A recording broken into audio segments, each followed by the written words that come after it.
Hello everyone, welcome back to the Paranormal M channel. How's your day going? I've been so excited for this moment, just being here with all of you. Drop a comment and tell me where you're watching from. I'm always reading them.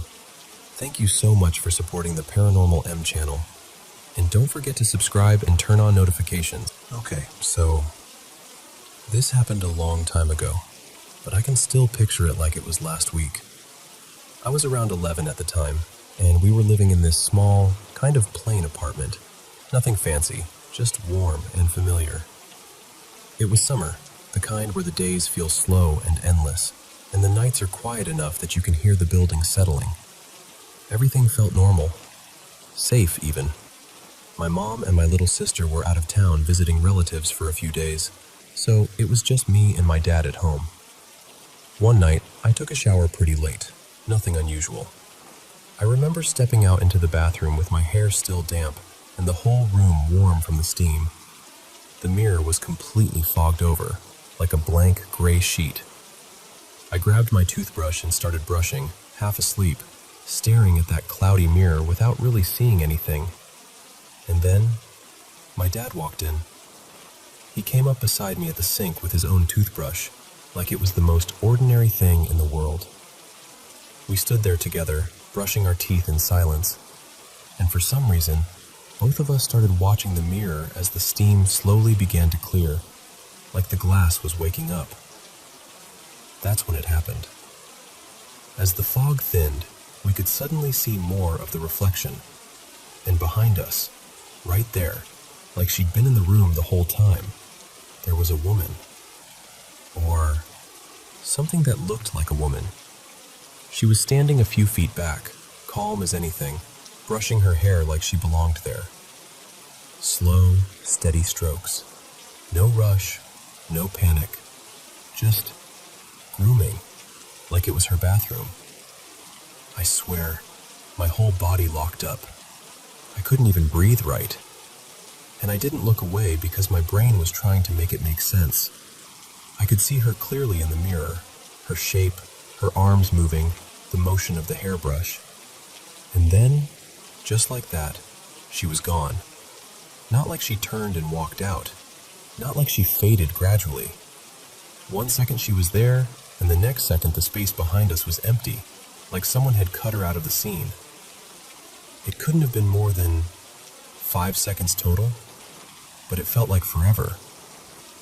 My toothbrush slipped right out of my hand into the sink. I remember staring at my dad, waiting for him to say something, anything, to explain it. Because if he saw it too, then I wasn't crazy. And if he didn't, then I didn't even know what that meant. He looked at me, completely blank-faced, and goes, really calmly, "I didn't see anything." And I knew, right then, I knew he was lying. I kept asking him about it for days. I wasn't even being dramatic, I was just desperate. Like, "Dad, tell me what that was. Tell me you saw it. Tell me it was a trick of the light, or a neighbor, or literally anything." But he wouldn't budge. He just shrugged it off every time, like I was talking about a weird dream. I eventually stopped asking, but it didn't leave me. It sat in the back of my mind like a splinter. A few years later, maybe 3 or 4, we ended up watching one of those paranormal movies together late at night. I don't even remember who suggested it, but the vibe of it brought everything rushing back. And I finally said it again, real quiet, like I was testing the air. "Do you remember that night in the bathroom? The mirror?" And he didn't laugh. He didn't brush it off. He just went still for a second, stared at the TV, and then he admitted it. He said, "Yeah, I saw her. Clear as day." He told me he'd been just as shocked as I was, but he panicked, like real protective parent panic, and decided that if he pretended it didn't happen, maybe I'd forget. Maybe I'd feel safer. Maybe it wouldn't become a thing that followed me. And that's the part that gets me, honestly. The fact that we both saw it, at the same time, in the same mirror, and neither of us can explain it. We weren't messing around. We weren't telling ghost stories. We weren't even thinking about anything creepy. It was just a normal night in a normal apartment. Until it wasn't. To this day, I have no idea who or what that was behind us in that reflection. But I still think about her sometimes. Not even in a horror movie way. More like a question that never got answered. And if you've ever had something like that happen, something you can't file away neatly, I think you know exactly what I mean.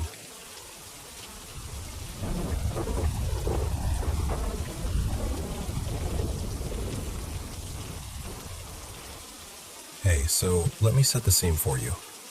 I live out in what used to be nothing but quiet countryside, and now it's turning into a town right in front of my eyes. You know the kind of change I mean. Bulldozers, fresh roads that smell like tar, big signs for future grocery stores, rows of new houses popping up where deer used to cross. It's all still half finished, though. My little neighborhood sits right on the edge of it, woods on one side, and on the other, just long stretches of open land where you can see for what feels like forever. And from the very first night I spent here, I had this feeling, like I was being watched whenever I stepped outside. Not always in a dramatic way either. Sometimes it felt distant, like whatever it was noticed me the way you notice a passing car, not really interested. But other times it felt focused. Like I was the only thing in the whole yard that mattered. Especially after dark, when the sky was clear and the moonlight made the grass look almost silver. I'll be honest, I did the stupid thing we all swear we wouldn't do. I challenged it. Not because I wanted trouble, more like I needed to know I could walk into my own backyard without feeling like a guest who might be asked to leave. So I started doing this weird little routine. I'd step farther out into the yard, closer to where the trees get thicker, where the shadows swallow the light. I'd stay a little longer each time, and the whole time, I'd talk, out loud. I'd say things like, I'm just grabbing something real quick, or I'm only walking out here because this is my yard, okay?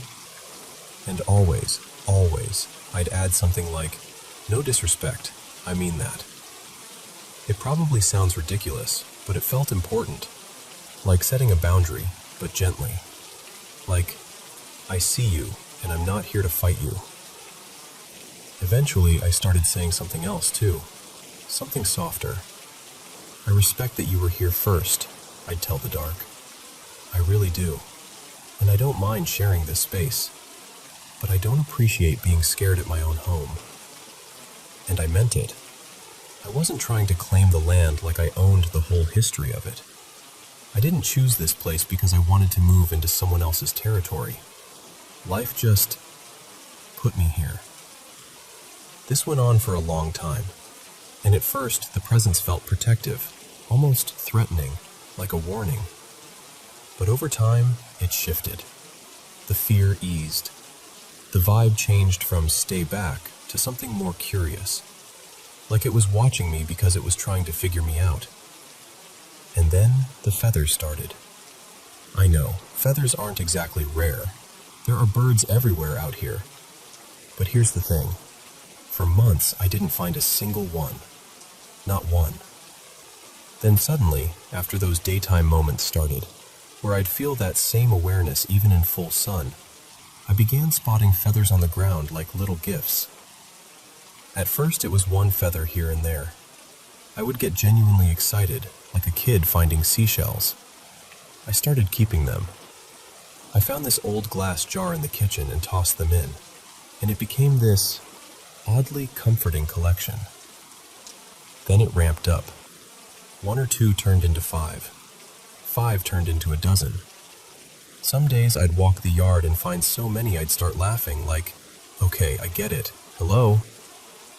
Most of them were bright blue at first. Blue jay feathers. Those sharp little flashes of color that don't even look real against the dirt. Then other kinds started showing up. Softer ones. Speckled ones. A dark one that looked almost black until the sun hit it.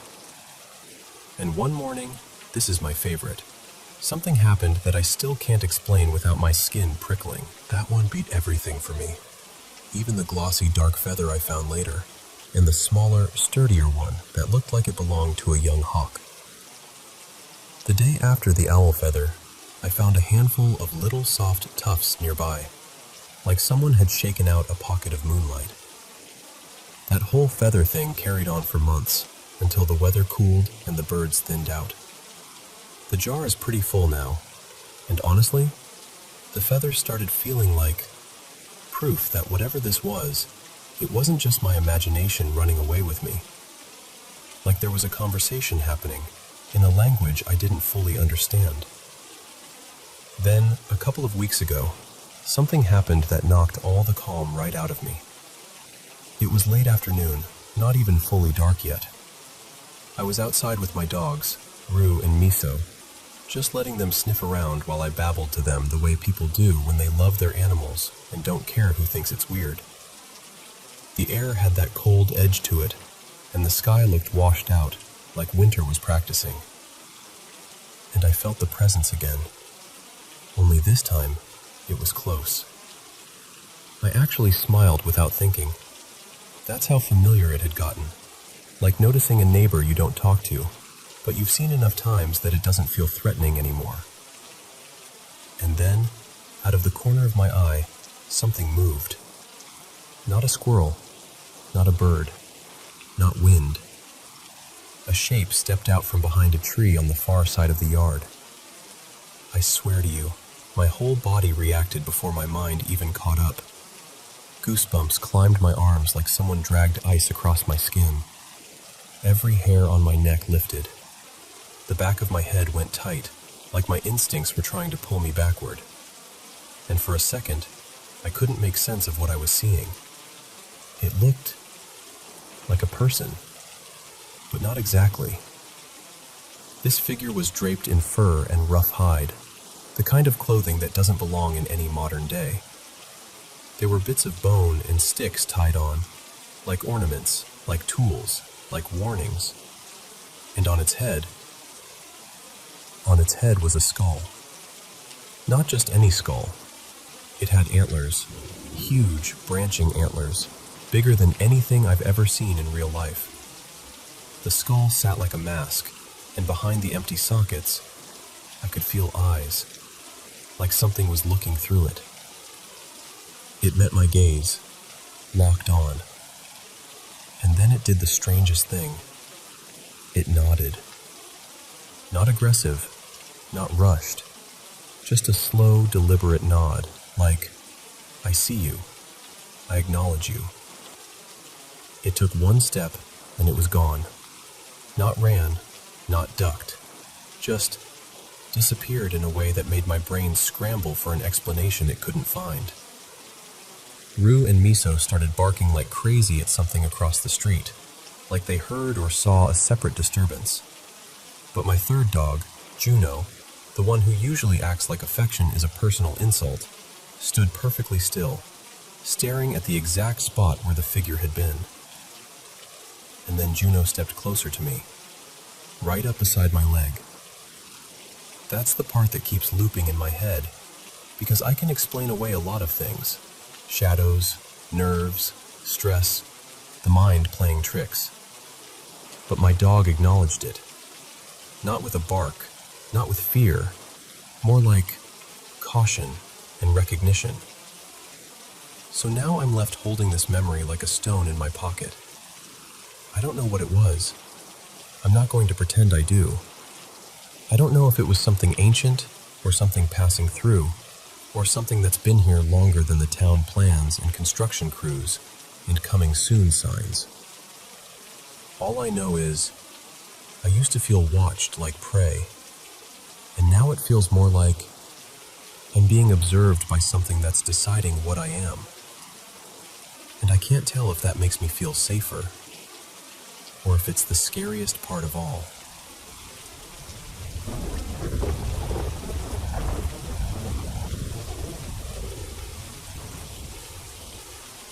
So, I'm going to tell you about something that still makes my stomach do that slow, awful drop when I think about it. For context, I'm 26 now, but this happened when I was maybe 12 or 13, somewhere around 2011 or 2012. And I'll be honest with you, there are pieces that are fuzzy because of a head injury I had later on. Dates, small details, the exact order of a couple moments. It's not all perfectly stitched together in my head, but the feeling of it, that part is crystal clear. My family and I were road tripping like we'd done a bunch of times, one of those long hauls between states. I want to say we were headed from Washington down toward Oklahoma, but even that part flips around in my memory sometimes. Either way, it was one of those trips where the day has been nothing but highway, snacks, and everybody slowly getting quieter as the sun goes down. We had 2 vehicles because of all the luggage. I was in the SUV with my mom and my little sister. She was around 9. My older brother, Ethan, was in a smaller sedan with his girlfriend at the time, Mariah, who's his wife now, which is kind of funny considering this story still comes up at family gatherings. It was late. Like, properly night. We'd been driving through this stretch of road where pine trees packed in tight on both sides, like walls. The GPS, one of those old suction cup ones stuck to the windshield, kept saying we wouldn't hit another town for miles. And then we saw lights ahead. Not just 1 or 2. A little cluster, like a town. And I remember my mom saying something like, maybe the GPS is out of date. Because back then, those things missed small places all the time. Ethan called my mom while we were still coming up on it. He sounded tired, like he was fighting sleep. He told her Mariah had already knocked out, and he didn't think he could safely keep going. My mom, who almost never admits she's tired, paused and said she was feeling it too. So we agreed we'd pull in, find a motel, sleep a few hours, and continue in the morning. Ethan slowed down and tucked in behind us so he could follow our lead into town. And that's when the weird part started. We passed a sign with the town's name on it, and my gut just twisted. Like my body knew something my brain hadn't caught up with yet. I stared at the sign as we passed, trying to lock the name into my memory. I can't tell you what it said. And here's the part that still freaks me out. None of us can. Not my mom, not Ethan, not my sister. We all remember seeing it. We all remember saying it out loud. We even wrote it down later, more than once, because my mom was dead set on never accidentally driving through there again. But the name never stuck. It's like it slid right out of our heads. As we drove deeper into town, everything looked too still. You know how even quiet towns have something? A car going by, a porch light, a dog bark, trash in the gutter, anything that says, people live here. This place didn't have that. The streetlights were on, but they glowed this dull yellow-orange that made everything look sick. The buildings we passed were dark. No parked cars, no movement. And the air felt heavy, like the whole place was holding its breath. I didn't have the words for it back then, but now I know it was anxiety. That prickly feeling on the back of your neck where you suddenly feel watched. We ended up pulling off near a church sitting slightly up on a little rise. The church had one bright white light above the entrance. Clean, normal light. Like it didn't belong with the rest of the town. The parking lot was gravel, and it crunched loud under our tires. I remember thinking, okay, so it's not just me. I was walking near the edge of the light, trying to loosen my legs, when I heard gravel shift. Fast. Like something small sprinted. Across the lot there was this big dumpster sitting mostly outside the light's reach. I could only see the outline of it, but something moved behind it. Quick, low, and deliberate. My mom snapped her head toward the sound immediately, like she'd been waiting for anything to confirm her instincts. and she didn't hesitate. "Get in the car. Now." I remember backing up toward the SUV without turning around. I don't know why. I just couldn't make myself put my back to that dumpster. Ethan and Mariah stayed in their car, and Ethan helped my mom punch in a nearby motel on the GPS. Once it was set, we left the church lot and drove through the rest of town. It was the same the whole way, eerily clean. No trash, no stray signs of life, just those orange lights and empty streets. The GPS led us out to a gravel road that dipped down into this wide open clearing surrounded by thick woods. And sitting there, like it had been dropped out of nowhere, was the motel. Not a modern hotel, more like an old-school 2-story L-shaped place with doors facing the parking lot. The check-in office was a separate little building off to the side, lit by one pale, hollow-looking light. The kind of light that makes skin look gray. My mom told us to stay in the cars while she went inside. The office had big windows so we could see her clearly. And this is where it still messes with me, because all of us saw something different. I swear, I saw an older man behind the counter. Thin, hunched, a face like he'd forgotten how to smile. He didn't look surprised to see my mom, just irritated she existed. But my sister later insisted she saw a younger guy, dark hair, tense, like he was annoyed and nervous at the same time. And Ethan said he saw someone else entirely, a middle-aged man with a beard who looked bored, like he couldn't care less about anything. Same moment, same window, 3 totally different people. My mom came out like she'd made a decision before she even stepped outside. She waved Ethan forward, and we parked in front of 2 rooms next to each other. She told us, "Only grab what you absolutely need. We're leaving early." We all agreed way too quickly. Inside, the room felt wrong. That's the simplest way to put it. The air smelled stale, like damp carpet and old cleaning chemicals that didn't quite do the job. My mom and I looked at the beds, and I guess my face gave me away because she said, almost quietly, "You don't want to touch them either, do you?" And I remember this weird little moment where I felt relieved, like, okay, it's not just me imagining this. My sister asked to shower, and my mom went to help her, but the water wouldn't turn on. So my mom called Ethan and asked if my sister could use their shower instead.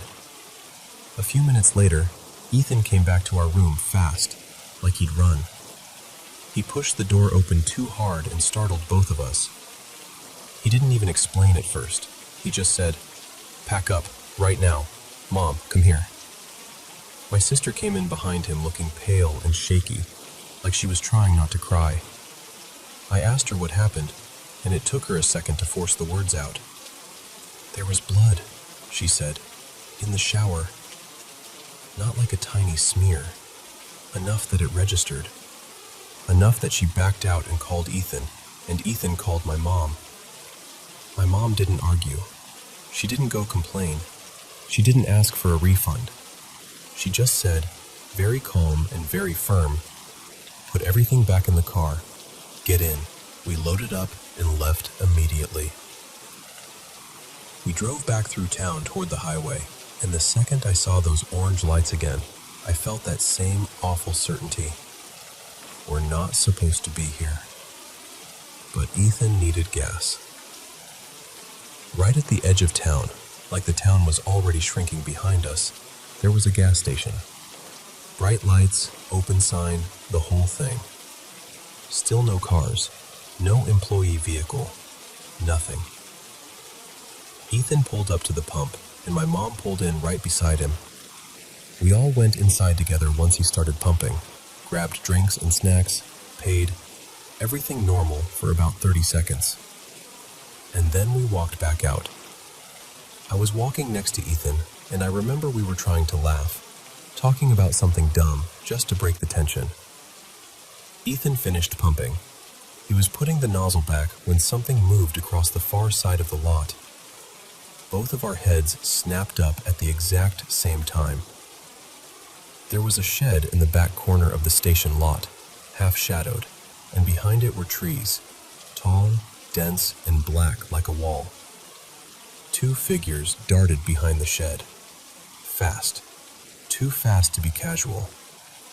Ethan's whole posture changed instantly. He didn't turn to look at me, just said, low and sharp, "Get in the car." And then, like the night itself leaned forward, 3 pairs of glowing eyes appeared above and beside the shed. Yellow amber, bright, fixed on us. And they weren't low to the ground. They were high, higher than the shed line. Like whatever they belonged to was tall enough that the eyes sat above the roof edge. Ethan shouted. Not a normal shout, a panic shout. "Get in the car! Now!" I ran. I jumped into the SUV so hard I think I slammed the door. Ethan dove into his car, and my mom peeled out right behind him the second she saw us moving. My mom kept asking what happened because she hadn't seen the eyes from her angle, but my sister had. She was pressed to the window, shaking, telling her through tears what we'd seen. Ethan confirmed it over the phone while he drove. Eyes, 3 sets, by the shed, too high.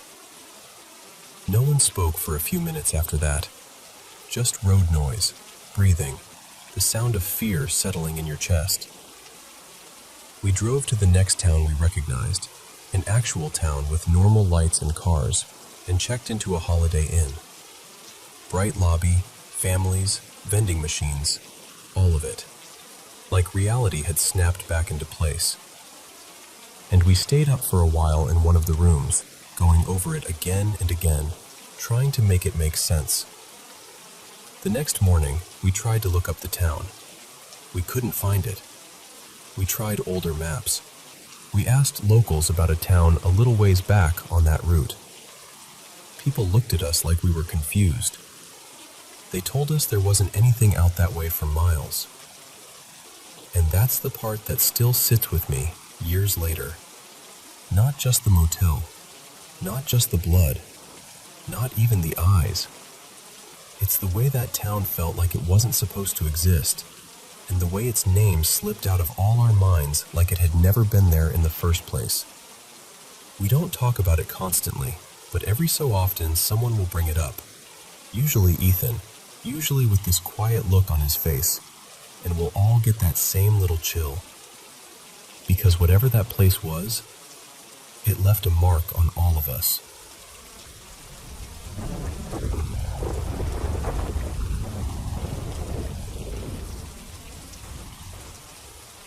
So I've always been a weird sleeper in this one specific way. Unless I'm completely out cold, I'm usually aware that I'm asleep. Like, I can still sense the room. I can still feel when something shifts. It's hard to explain without sounding dramatic, but it's been true for me forever. This happened a couple years back, and I still don't have a clean explanation for it. It was late, properly dark, and I was in my room asleep when I got this sudden, heavy feeling, like that instinctual drop in your stomach when you know someone is looking at you. I'm the kind of person who trusts that feeling, because it's almost always right for me. I remember my eyes opening really slowly, like my body was bracing itself. And at the end of my bed, there was my mom. Except, okay, her name's Elaine in this story, because even now it feels unreal, like it happened to someone else. Elaine was standing right there at the foot of my bed, in the exact same soft t-shirt and pajama bottoms she'd been wearing earlier. My eyes adjusted fast enough that I could see her clearly, and what got me immediately was that she wasn't moving, not shifting her weight, not breathing in a way I could notice, not doing that normal little human movement people do without thinking. And the vibe coming off her was wrong. Her posture looked normal at first glance, but the longer I stared, the more it felt like she was being pulled down, like her body was too heavy for itself. And her face, she had my mom's face, sure, but it didn't feel like it was her behind it. Her eyes were the worst part. They were the right color, the right shape, the right everything. but the feeling they gave me was like someone had copied her features perfectly and forgot to put the person inside. Like something was wearing Elaine the way you'd wear a coat, and it was doing a pretty good job, but not good enough to fool you up close. I genuinely thought, for half a second, maybe she was sleepwalking, or maybe she was standing there and zoned out. So I whispered, "Mom?" And then a little louder, "Mom! Mom!" Nothing. No blink, no reaction, no softness. Just that empty, locked stare like she was waiting for something. My bedside lamp was on the little table to my right, and the door is basically right there too. Like, if someone wanted to leave quickly, I would have heard it. But my brain was scrambling for logic, so I reached over and flipped the lamp on. I swear I looked away for the shortest moment, like 1 second, maybe less. And when I looked back, she was gone. Just gone. Like she'd never been there at all. And that's when the fear really hit. Not the nervous, jumpy kind. The kind that makes your whole body go cold, because your mind stops offering explanations and just goes, "No, that wasn't normal." I shot out of bed and bolted down the hall to her room. I didn't even stop to think about how ridiculous I probably looked. I just needed to know. Elaine was in bed, dead asleep. Not just lay down asleep, like fully asleep. The kind where her breathing was deep and steady, and she was doing that little snore she gets when she's really out. And I know my mum. She takes forever to fall into that kind of sleep. She doesn't drop off instantly.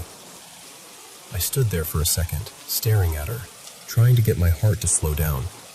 And then I finally woke her up because I couldn't hold it in. And she blinked at me, all confused and groggy, and went, "What? No. What are you talking about?" And that should have made me feel better, but honestly, it made it worse. Because it confirmed what I already knew. Whatever I saw wasn't her. The whole thing couldn't have been longer than maybe 10 seconds, 15 at most. But it felt deliberate. Like it wanted me to wake up. Like it wanted to be seen. And I still don't know what it was. I don't know if it was there to scare me, or test me, or just watch. I don't know if it was trying to hurt me, or if it had already done what it came to do, and I just never realized. All I know is that I've never forgotten the feeling of those eyes. Her eyes. But not her eyes.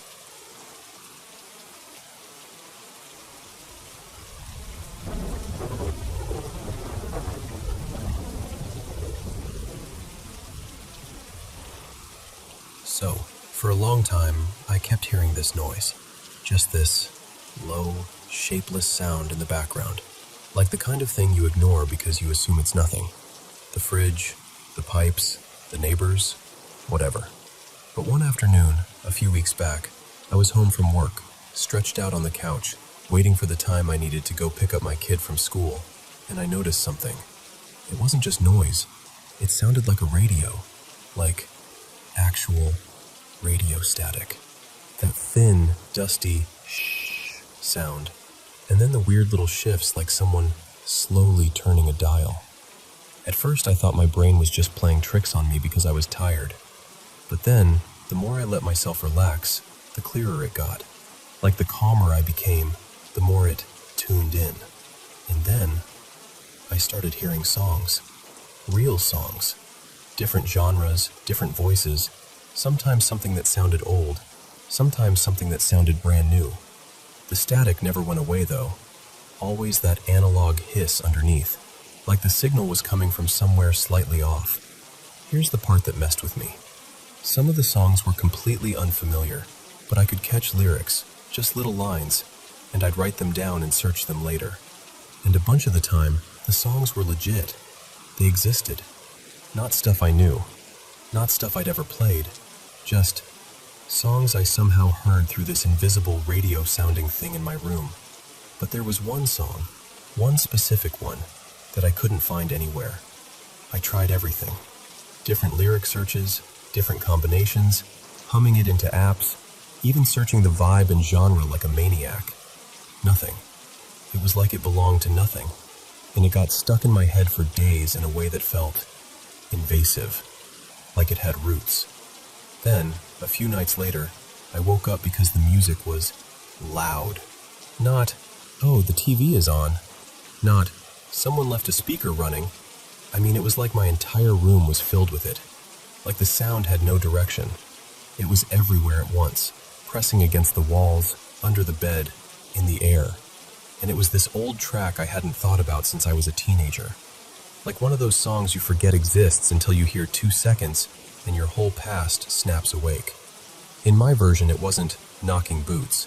It was Backseat Rhythm by some late 90s artist I swear I haven't heard since I was 14. And the creepy thing is, I never knew more than the hook back then. But that night, I knew whole lines. Like I'd been singing it forever. And I'm not gonna lie, I didn't even panic right away. I kind of enjoyed it. Because the feeling in my body wasn't fear. It was this heavy, blissy calm. The kind of calm where you could sit up if you wanted to, but you don't. Because you feel so relaxed it's like your bones are melting into the mattress. Which is weird, because I've dealt with sleep paralysis since I was little. Normally, when that hits, I get the classic stuff. Pressure, trapped feeling, this sense that something is in the room with me. Terror, basically. But this is different. It resembles sleep paralysis in the my body isn't doing what I want way, but without the crushing dread. It's like I'm sedated, softly pinned, and I realized something that scared me later.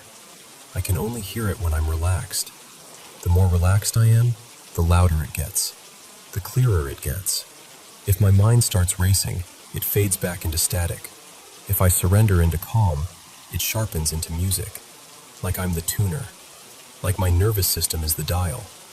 So of course I did the rational checklist, and I know how this sounds, but it feels slightly paranormal, like sleep paralysis always has, for me. Except this time it's not just dread. There's a signal. There's content. There are songs with structure and lyrics and emotion. And it makes me feel like, I don't know, like maybe there's a seam in reality, like I'm hearing through a crack. And I keep thinking, why is it always when I'm alone? That's another thing. My sleep paralysis episodes, my worst ones, almost always happen when I'm alone. Not at work, not in public, not when I'm out doing normal life. But if I'm alone at home, or alone in a quiet room, it's like my body decides, yep, time to freeze. And then the fear comes, and it feels like a presence, like something noticing me. I've done the sleep study thing. I've done the mental health evaluation thing. I've had professionals nod at me and give me the most reasonable explanations. And I've tried so hard to swallow them, because I want to be a person who believes in boring answers. But this music thing, it's been pleasant mostly. And that's almost worse, because now I'm questioning myself. Like, am I being lured? Is it harmless? Is it trying to make me comfortable on purpose? And I keep circling the same questions in my mind. Do I engage with it? Do I ignore it? Do I try to make it stop? Could it be malevolent? And I probably should have started with the backstory, because this didn't come out of nowhere. Astral projection is something I've tried to avoid for years. Even saying that makes me feel ridiculous, but I'm being honest. Because with sleep paralysis, sometimes it doesn't just feel like I'm stuck. It feels like something is tugging at me, like a force trying to pull me out of myself. And right before the music started, I had this experience that I keep replaying. I was in bed. The paralysis hit. That familiar click where your body goes offline. And then I slipped out. Not metaphorically. I mean, I felt myself fall out of my body like my consciousness rolled off the bed. I turned and saw myself lying there. My own body, my own face, still, sleeping. And then I heard voices in the hallway outside my room. A man's voice, low and urgent. like he was talking to someone else who wasn't quite human, or maybe just wasn't quite here. And I heard him say something like, "Keep her contained. She's not from the inner side. She could be a problem." And I swear to you, my blood went cold. Except I didn't have blood, not in that moment. I was just awareness, panicking. Then it felt like someone came into the room, a woman presence. I couldn't see her, but I could feel her like a shift in pressure, like the air got heavier. And I was freaking out because I couldn't make my body move and I couldn't see what was in my room. And then, this is the part I can't stop thinking about. She turned on 2 radios. 2. Except I couldn't see them either. But I heard them click on, and suddenly there were 2 songs playing at once, layered over that static. And instead of making it worse, it calmed me down. It was like she did it on purpose. Like she knew I was panicking and she was trying to soothe me, the way you'd put on music for a kid having a nightmare. And I remember thinking, why would something evil try to calm me down? And then immediately thinking, unless that's exactly how you get someone to stop resisting. I remember trying to get out. I remember floating to the door, grabbing for the knob, trying to yank it open, and my hand kept sliding through it, like it wasn't solid, like I was trying to hold smoke. Eventually, I went back to my bed and kind of laid myself down on top of my body, like matching my shape to it. And as soon as I relaxed enough, I snapped back in. I sat straight up, gasping, heart pounding. The next day, I wrote it down. I told my therapist. Then life moved on, and I shoved it into the strange brain stuff folder and tried to forget about it. And now this music is happening. Now it's like, whenever I get relaxed enough, especially at night, it's back. The static, the tuning, the songs. Like that night left a door cracked open, and now the sound leaks through. So I'm asking you like I'm sitting across from you, elbows on the table, eyes a little too wide. Am I the only one who has experienced something like this? And what do you think it is? Is it just sleep paralysis evolving? Is my brain building sound out of nothing? Or is there actually something, somewhere, broadcasting through whatever layer I'm slipping into when my body goes still? And if it is something, what do I do? Because the more I think about it, the scarier it gets. Not because it feels bad, but because it feels real. Real enough that it makes me wonder if the world is thinner than we pretend it is. Like there's another world pressed right up against ours, separated by a veil you can accidentally breathe through when you're too calm, too alone, too quiet. Do I listen closer? Or do I stop relaxing and keep my hands on the wheel? Because whatever this is, might notice that I'm noticing it.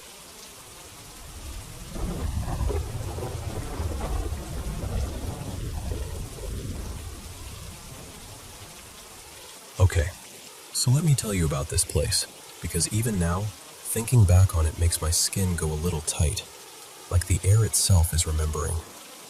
There's this small town called Marrowbrook, the kind of town where everyone waves, everyone knows your business, and every harmless old story gets repeated so many times it starts sounding like fact.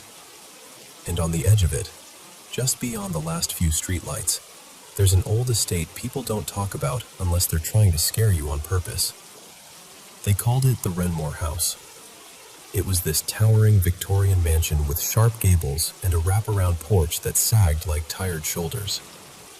Ivy had crawled all over the brick for years, thick as a blanket, and the trees around it leaned in close like they were keeping a secret. The house had been empty forever, decades at least. The windows were dark, the gate half swallowed by weeds. And still, folks acted like it was listening. Then a couple moved in. Not James and Clara, different pair. Elliot and Mara. Young, hopeful. The kind of people who see rot and dust and think, we can bring it back. They bought the place cheap, and you could tell they were proud.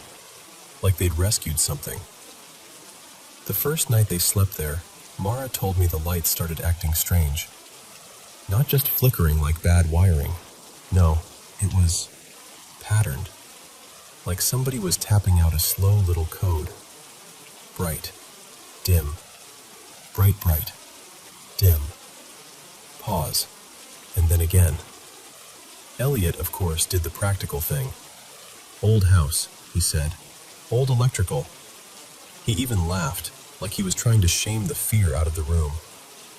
But Mara couldn't shake the feeling that the house was doing it on purpose, like it wanted them to notice. And then came the smells. That's the part that gets me the most, honestly. Because you can explain a draft. You can explain creaky floors. But a scent, strong enough to fill a room, appearing out of nowhere? That's different. 1 minute, she'd be unpacking dishes, and suddenly the kitchen would reek of honeyed roses, sweet and thick like a funeral arrangement left too long in heat. Then it would vanish, and a few hours later she'd catch the sharp, bitter sting of burnt bread, like someone had forgotten toast in a dark corner. Sometimes it was wet soil, that cold garden smell, like freshly turned earth after rain. And once, she swore it was smoke and myrrh, like incense drifting through a church that wasn't there. It wasn't constant. That was the thing. It came like a visitor. And it always seemed to happen when Mara was alone. One evening, Elliot drove into town to pick up supplies. Paint rollers, wood filler, all that restoration stuff. Mara stayed behind in the parlor with a book, trying to ignore how enormous the house felt at night. She said she was reading the same paragraph over and over because the silence was too loud. Then the temperature dropped. Not slowly, instantly. Like someone had opened a freezer door inside the walls. She looked up, expecting maybe a window had slipped open, but the curtains weren't moving. Still, a gust ran through the room, curling around her ankles and up her spine, and she felt this soft touch, like lips. Not a peck, not something playful, just a delicate brush against her cheek, so gentle it was almost tender. After that, it escalated. The smells became more frequent, stronger. The lights began to pulse even when no one was near a switch. And Mara started waking up at night with the strangest sense of being watched. No, not watched. Waited for. Then came the night she woke to the feeling of a kiss. Right on the mouth. Warm, unhurried, almost affectionate. She sat bolt upright so fast she nearly knocked the breath out of herself. Elliot was asleep beside her, mouth slightly open, dead to the world. The room was still. No footsteps, no movement. Just the lingering sensation, like somebody had been there and only just left. The next morning she tried to laugh it off. Stress dream, she said. Old house nerves. But her eyes didn't match her voice. So they did what people always do when something doesn't make sense. They looked backward. They dug into history. They found old records at the library, deeds, yellowed newspaper clippings. A family that had once lived there, the Holloways, reclusive and wealthy, and by all accounts, deeply unhappy. One by one, things happened to them. A fall down the grand staircase, a drowning in the estate's pond despite being an excellent swimmer, an illness that arrived too quickly and left too cleanly. Every death filed neatly under tragedy, yet the whispers in town always used a different word. Curse. And then, in the oldest local paper they could find, there was this half-forgotten story, more folklore than fact. A legend about something hungry that lingered in Renmore House. Not a single ghost, not one angry spirit, but a cluster of presences, like shadows wearing different faces. People didn't call them demons exactly, not at first. They called them the lingering ones, the unseen guests. But the descriptions were always the same. The flickering lights, the sudden scents, the intimate touches. As if the house wanted to confuse you with comfort. As if it wanted you to mistake invasion for affection. Mara told me she hated that part most, the tenderness of it, because it made her second-guess her own fear. Then came the storm. You know those nights where the sky doesn't just rain, it punishes? Wind clawing at the roof, thunder shaking the windows, the whole world sounding angry. That was the night everything broke open. The lights went mad, not flickering, strobing. Hallway bulbs flashing like a warning. Lamps in the parlor brightening until the shades glowed, then plunging into darkness. The smells poured in all at once. Roses and smoke and damp earth and burnt bread, layered so thick Mara said she tasted them on her tongue. She tried to call Elliot's name, but the house swallowed her voice.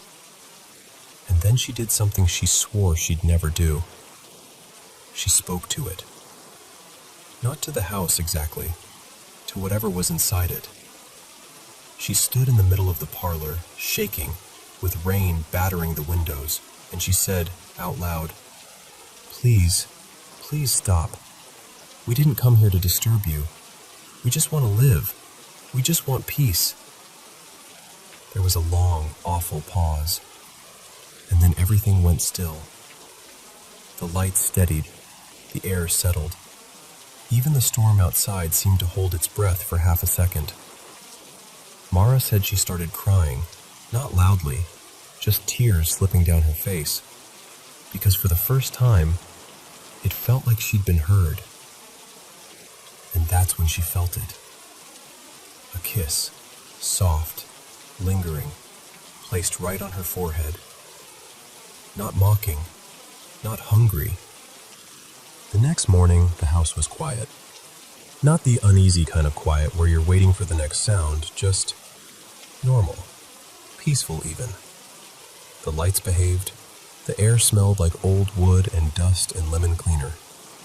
No roses, no smoke, no damp earth drifting through closed rooms. They stayed after that. They kept restoring the place, sanding floors, repainting trim, opening curtains that hadn't seen daylight in years. But Mara told me something changed in them. Because once you've lived in a house that touches you back, once you've felt something unseen lean close enough to kiss you, you don't ever fully forget it. Renmore House became their home.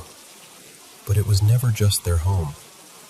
And sometimes when Mara talks about it, her voice gets softer at the edges, like she's careful not to offend something listening from the dark corners of memory. Like whatever lived there didn't leave completely. It just stepped back, out of sight, not far.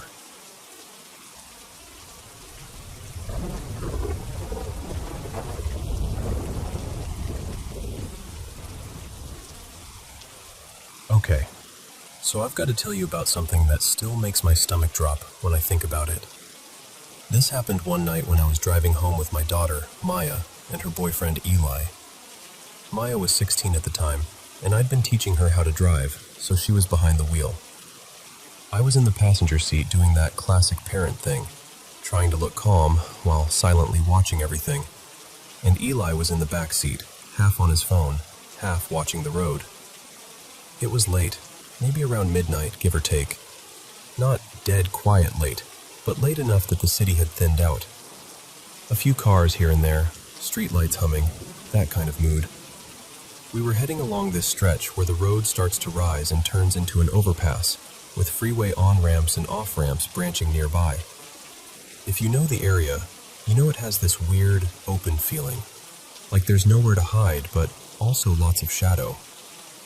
We're coming up on the base of the incline, maybe 100 feet away, when we see something move across the road. At first I think, oh, some big dog. But the second my eyes really catch it, I get this instant, wrong feeling. It was large, like wolf-sized, but too skinny. And the way it ran, this is hard to explain unless you've really watched animals move. But I could see the front legs lifting, tucking under, touching down, and then the back legs following. Like a dog's gait, totally four-legged, except something about it looked unnatural. Like the proportions weren't quite right. or the motion was almost too smooth. I didn't say anything out loud because I didn't want to freak Maya out while she was driving, but I glanced over at her, and she glanced at me at the exact same time. That's the part that gets me, because we both had the same face, that confused, uneasy, "Did you just see that?" look. No words, but total silent agreement. The thing makes it across the street, heading toward our side, and we keep rolling forward. Then we hit a red light, and now we're sitting there, waiting. I remember thinking, okay, it's going to come along the sidewalk and pass in front of us. Any second now. There weren't pedestrians, no one walking, no group of people, just the three of us and a few distant headlights. So I'm watching that edge of darkness where it should appear, and then it does. Except, it's not a dog. It's a man. This pale-faced man comes out of that dim patch like he'd been there the whole time, except that makes no sense. He's riding a bicycle, slow and steady, like this is the most normal thing in the world. And his face, listen, his face is what made my skin go cold. His eyes looked like two dark vertical slits, not normal eyes. Not like, oh, his pupils were weird, like genuinely wrong. And then he had this wide grin, stretched too far, like someone trying to imitate a smile without understanding how a real one works. He rides right past the front of our car. And then, this is the moment I can't shake. He turns his head toward us. Slowly, deliberately, like he already knew we were watching. And the feeling that came off him, I don't even know what word fits. Heavy, ominous, like a warning, like standing too close to something you're not supposed to notice. I didn't even have to speak at first. I looked at Maya and she looked at me, and I could tell she felt it too. Her whole posture changed. Finally I go, quietly, "Maya, you saw that, right?" And she nods, eyes still forward, stiff as a board. "Yeah." I swallow and say, "And you saw what ran across the street a second ago?" And I'm like, "Okay, good. That's what I saw too." And then she hits me with the question that made my heart sink all over again. But if it was a dog, where did it go? And where did that man come from? And I just sat there, staring ahead, because I didn't have an answer.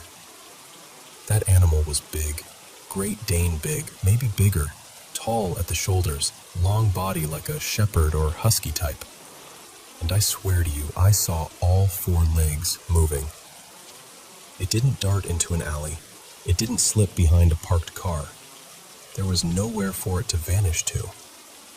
On that side of the road, there was a concrete barrier and this sloped area leading up, plus fencing and a sound wall, just open, exposed space.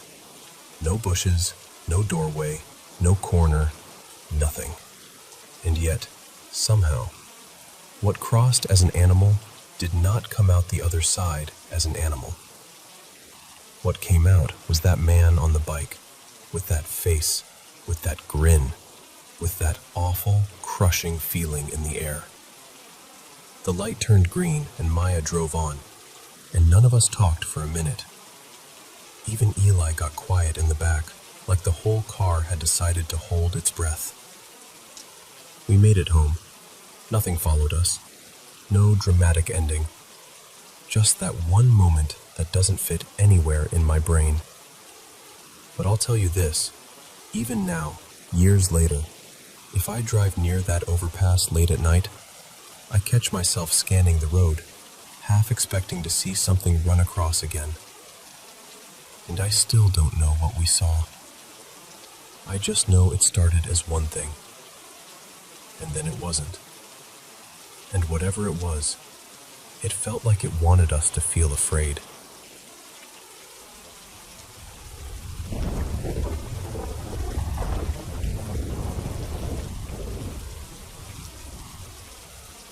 So, I work nights at a small residential home, where we support adults with autism and other intellectual and developmental disabilities.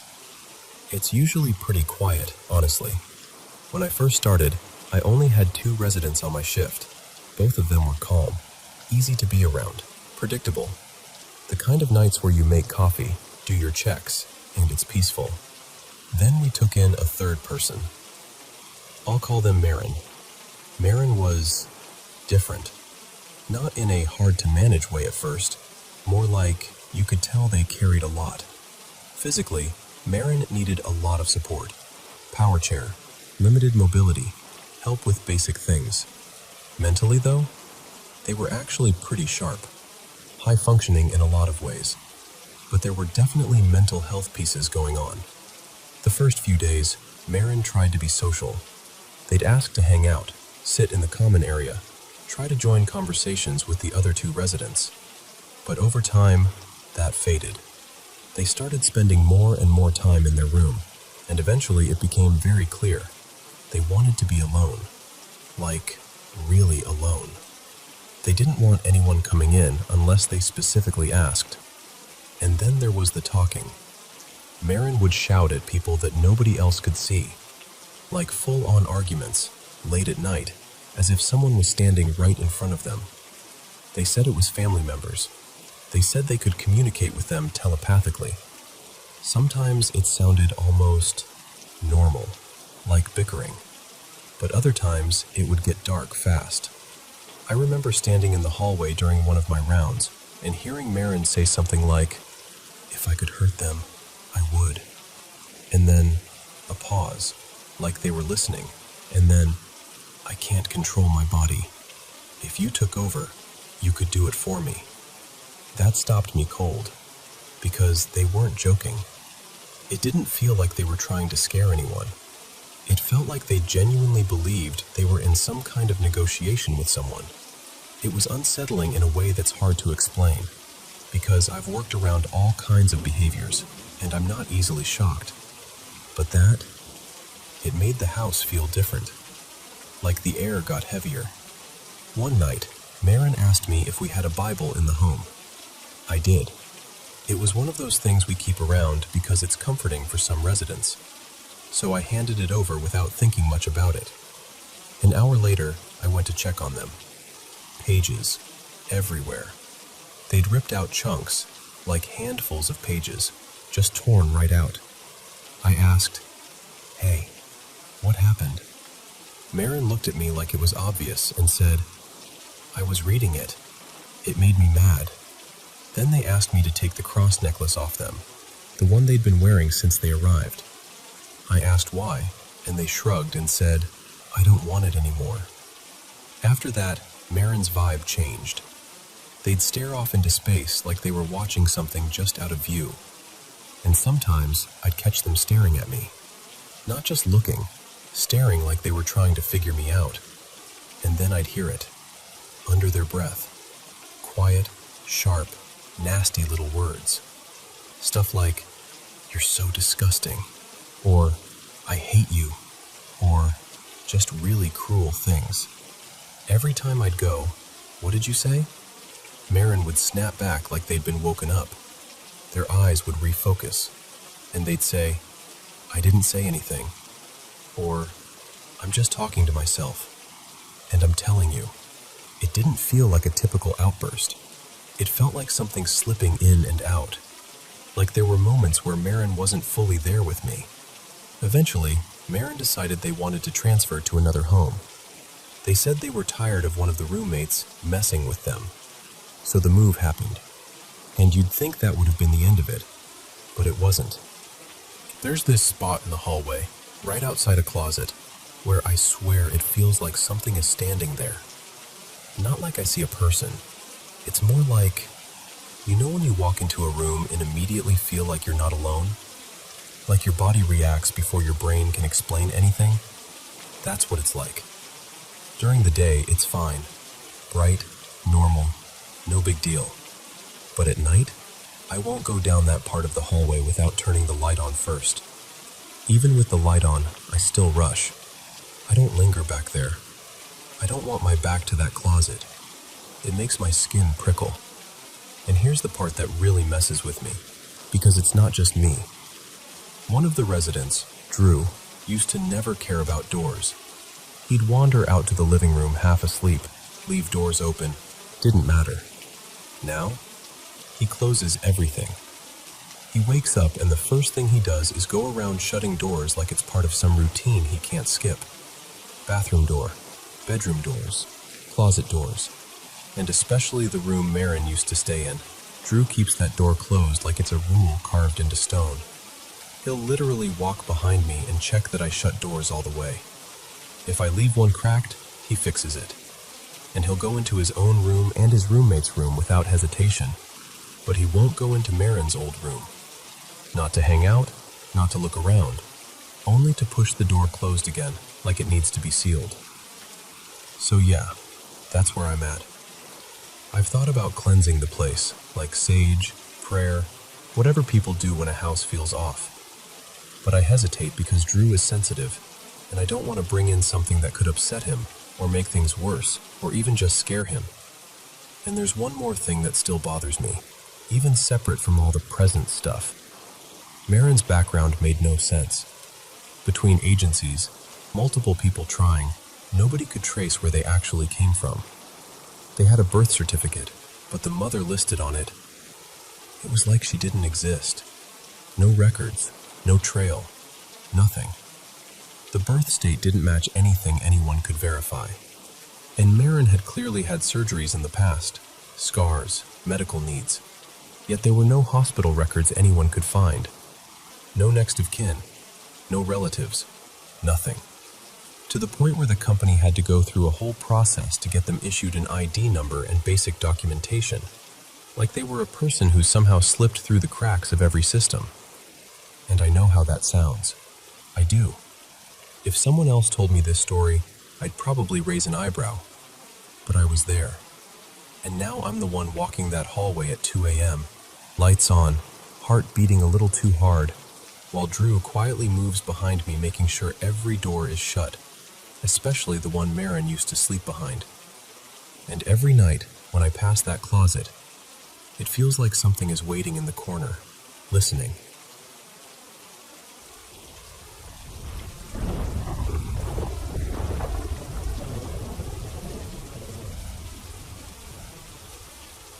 So, this happened when I was a kid, around 2012, I think.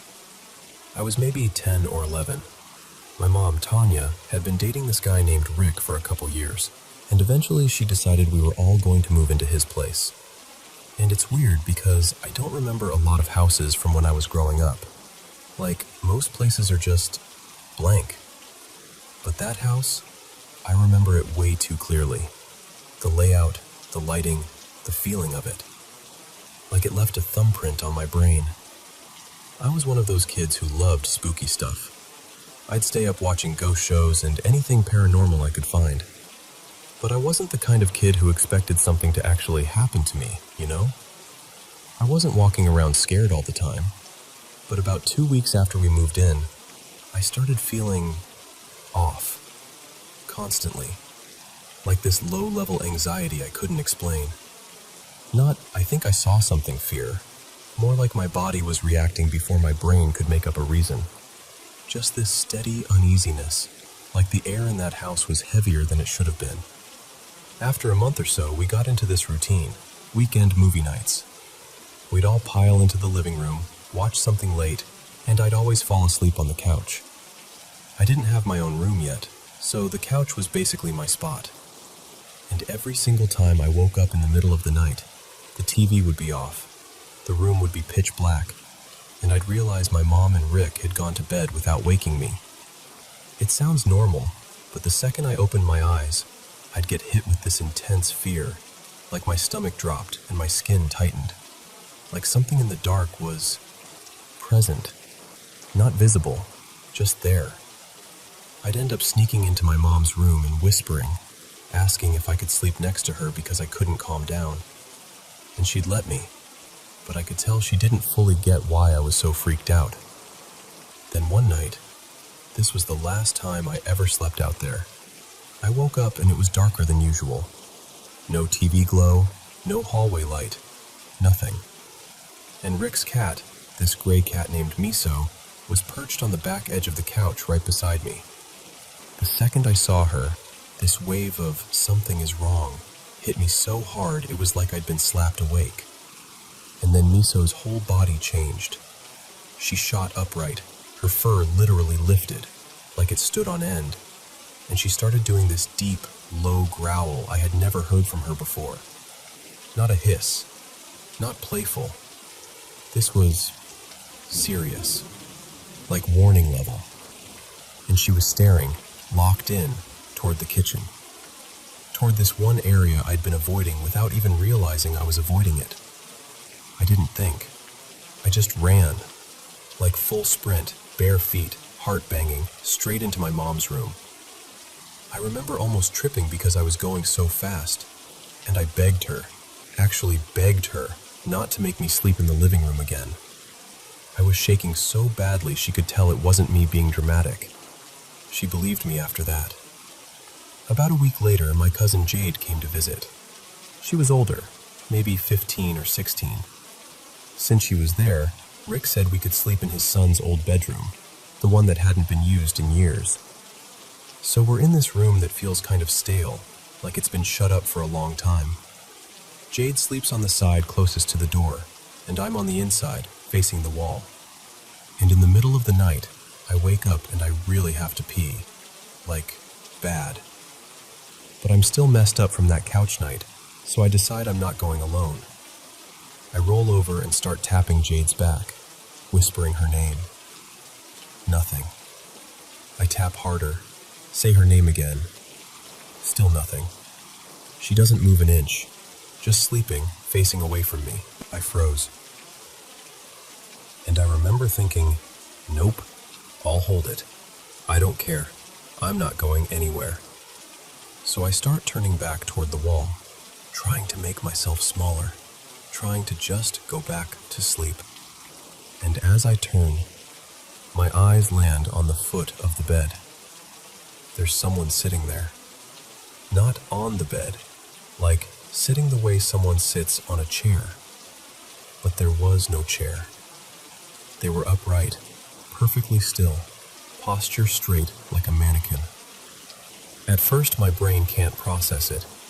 It's dark, and my eyes are trying to adjust, and I'm thinking maybe it's a jacket on something.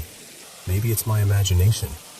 But then the shape becomes a person, and I realize it looks exactly like Jade. Same hair, same face, same outline, except wrong. Because the Jade beside me is still asleep, breathing evenly, not moving. And the one at the foot of the bed is turned toward me, smiling. This wide, calm smile like she's posing for a photo. Her face was clear, and her body looked almost lit from the inside, like she was softly glowing in the darkness. And at the same time, she looked thin, not like skinny, like transparent, like if you stared long enough you could almost see through her. I have never felt fear like that. Not I'm scared fear, not I saw something creepy fear. This was primal, like my body decided, you are not safe right now. I couldn't scream, I couldn't move. I just stared for a second that felt like a year, and then I yanked the blanket over my face and curled up as tight as I could.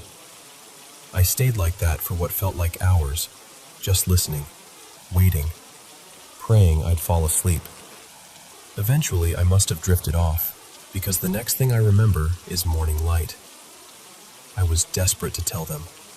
I told my mom, I told Jade.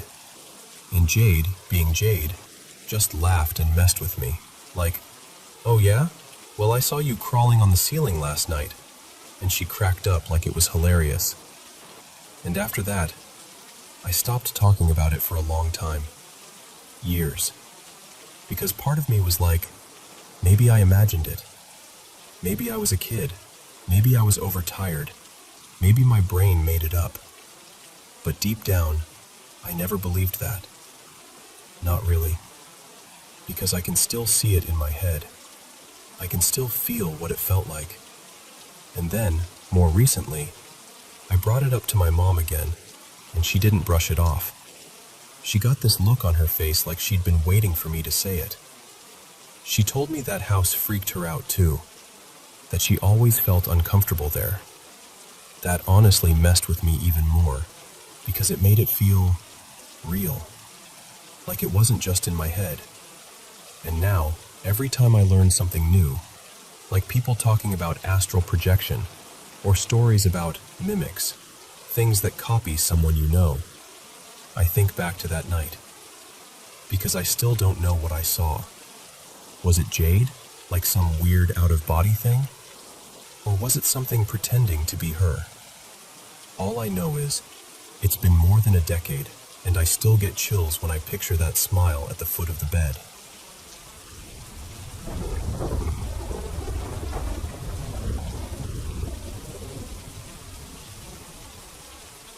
Okay, so let me give you a little context first, because the way school worked where I grew up matters. I'm from Malaysia, and back when I was in secondary school, we didn't do that American thing where you switch classrooms every period. We basically lived in the same classroom all day, and the teachers rotated in and out. So your classmates were your people. Same faces, same seats, same everything, every single day. Alright, so this happened in 2018, and I was 16. And honestly, the reason I skipped school is so embarrassing. I wasn't sick or anything. I just woke up late, stared at the clock, and went, nah. Like full-on teen logic. I stayed home the entire day, in my room, scrolling on my phone and rotting in bed. Then around lunchtime, I got this call from my friend Ina. She was our class monitor, the one who took attendance. And the second I answered, I could hear it in her voice. She sounded panicked. She goes, "Are you in school today?" And I'm like, "No, I've been home. Why?" Silence. And then she just loses it. Like she genuinely freaks out. Because apparently when she was counting heads earlier that morning, she looked up and saw me sitting at my desk, like in my seat, and she marked me as present. She even told me she counted the full class, 26 out of 26, including me. And I'm thinking, okay, maybe she just counted wrong.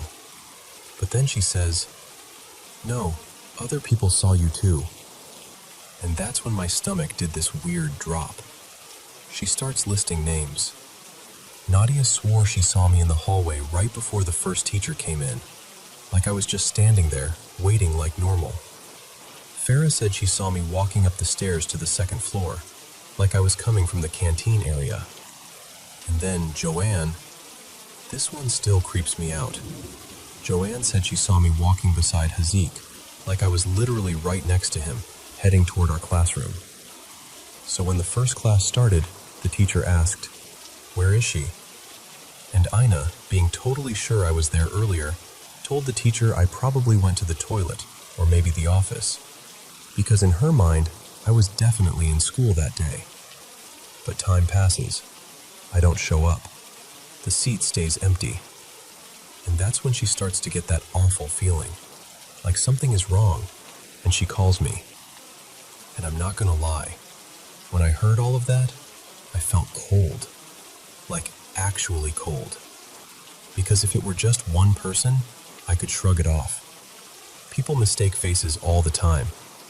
But multiple people, different places, someone even counted me like I was physically there. It started to feel less like a misunderstanding and more like, I don't know, like something was wearing me for the morning. And here's the thing, my school was old, like properly old, more than a century. You know the kind of place where the hallways always feel a little dim even in daylight? The kind of building that's been through wars, evacuations, who knows what. And people had stories, of course they did. There was even this one incident people used to talk about. This girl who supposedly got possessed and started writing words in Arabic, even though she didn't study it. Stuff like that. You'd hear it and laugh, but it still sits somewhere in the back of your mind. So after that day, I kept spiraling between two thoughts. Either my classmates were all just weirdly mistaken at the same time, or something was copying me. And the creepiest part is, this wasn't even the first time something like that happened in my life, but she didn't switch on any lights. And that felt odd, because my mom is not the type to walk into a dark room for no reason. So I got curious, right? I thought, what is she doing in my room? So I follow her. I walk into my bedroom, and it's pitch black. And there's nobody there. No mom, no movement, nothing. Just me standing alone in the dark, with my heart suddenly hammering like I'd run upstairs. And I remember thinking, no, I saw her. I saw her like a real person, not like a ghost in movies, nothing see-through, nothing floaty. It looked exactly like my mom, solid, normal. That realization messed with me for a long time. And then later, years later, my younger sister told me she saw me in my room once. Except here's the thing, I wasn't even in the same city. I was away for school at the time. So, yeah. Sometimes I wonder if it's just coincidence stacked on coincidence. People mixing up faces, shadows in old houses, your brain filling in blanks. But other times, I don't know. It feels like there's something that likes to imitate us. Like it watches, memorizes, and then tries on your shape when it feels like it. And honestly, even now, I still don't know which explanation is worse.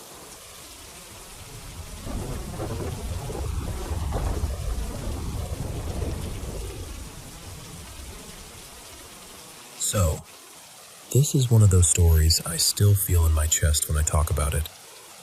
Back in 2017, I was 19, and I'd never really lived away from home before. Then, suddenly I'm hauling bags up a stairwell and moving into this student flat in Sheffield with my girlfriend at the time. Her name was Maya. It was one of those places that had clearly been done up to look fresh. Gray walls, shiny fittings, that faint smell of new paint that makes you feel like you're starting a brand new chapter. And honestly, parts of that time were great. We laughed a lot. We had friends over, did the whole student life thing, walked around the city like it belonged to us. But that flat was the most terrifying place I have ever lived. I can't even tell you when it started exactly. It just crept in. Little things at first. The weird part was, we were on the top floor, and the windows barely opened, like the building was sealed shut. Yet, things moved like there was a gust tearing through. A magazine would slide right off the table like someone had flicked it. The TV remote would end up on the floor when I swore it had been sitting on the arm of the chair. Sometimes the television would switch itself on, go black, then come on again. Like it was trying to get your attention, and then pretending it hadn't. But that wasn't even the worst of it. The worst part was the feeling. You know when you can sense someone behind you? Like your body just knows? Imagine that, but turned up to 100. No matter where I stood in that flat, kitchen, hallway, bedroom, it felt like something was right behind me. Close. Breathing close. And not just a presence, not something neutral, something mean. I'm not being dramatic. My skin would prickle. The hairs on my arms and neck would stand up and stay that way. For weeks, months. I started dreading going back after classes or work. And if I knew I'd be alone there overnight, I'd drink enough to knock myself out. Because being awake in that place by myself felt like volunteering to be hunted. It felt like I was being watched by something that wanted me scared.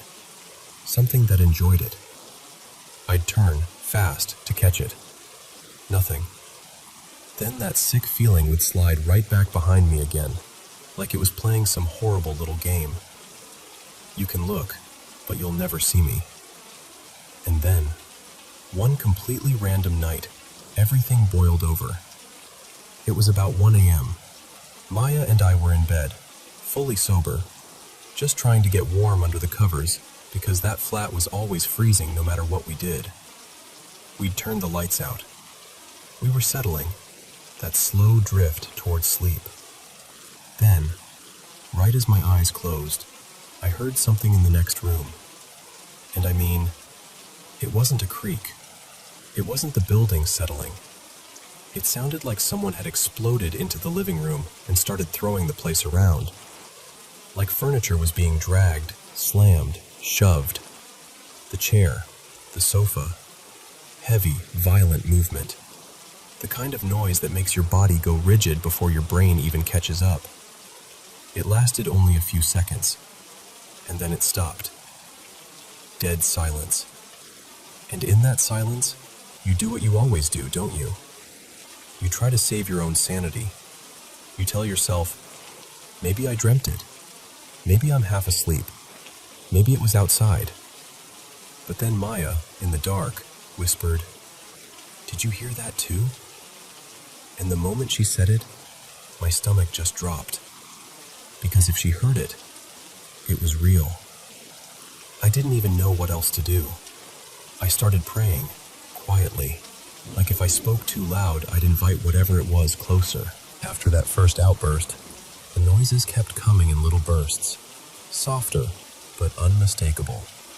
The click of something hitting the floor, the faint thud of a pen dropping, slow footsteps where footsteps shouldn't be, like something was moving around out there, calm now, taking its time, because it knew we'd heard it. We stayed a few more months after that, and, weirdly, nothing ever got as intense as that night again. But the feeling never truly went away. It was like the flat had shown us what it could do, and after that, it didn't need to prove anything. Then one late evening, I was walking home from work, around 11:45 p.m., and I noticed a small group gathered near the entrance to our building. I remember thinking it was just a bunch of rowdy teenagers hanging around, but as I got closer, I realized it wasn't that at all. It was a ghost tour, and I slowed down just enough to hear the guide say something like, "You're standing in one of the most haunted parts of Sheffield city center." I actually laughed, this short, stunned laugh, because it felt so ridiculous and yet so perfectly, horribly fitting. After that, I went down my own little rabbit hole. Turns out we've been living in a building off Blackwell House, right by Blackwell Square. And that square, historically, was tied to public punishments and executions. Centuries of it. The kind of history that doesn't just disappear because someone paints the walls and installs modern lighting. And I don't know what I believe, truly. I'm not someone who goes looking for ghosts, but I know what that flat felt like. I know what we heard, and I know I never, ever want to step foot inside that place again. I've got a couple other stories too. Nothing like this one, thankfully. Those are actually kind of nice.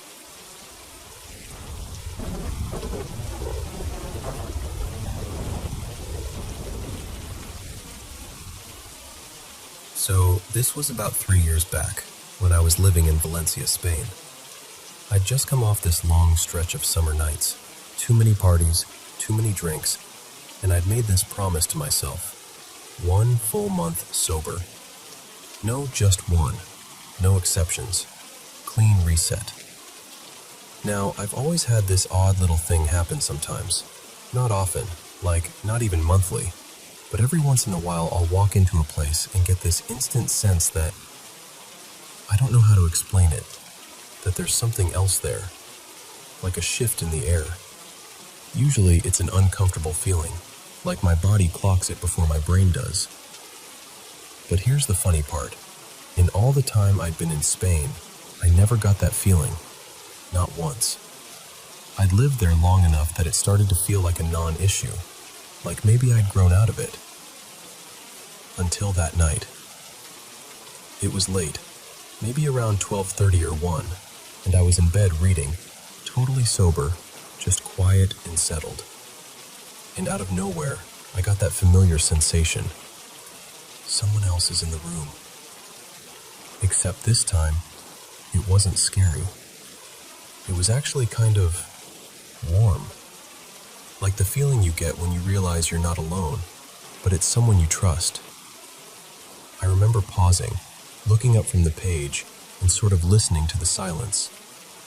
And then I just went back to reading. Like, okay then. No big panic, no dread, just this calm awareness. Eventually my eyes started to blur, so I shut the book, clicked off the lamp, rolled onto my side, and tried to fall asleep.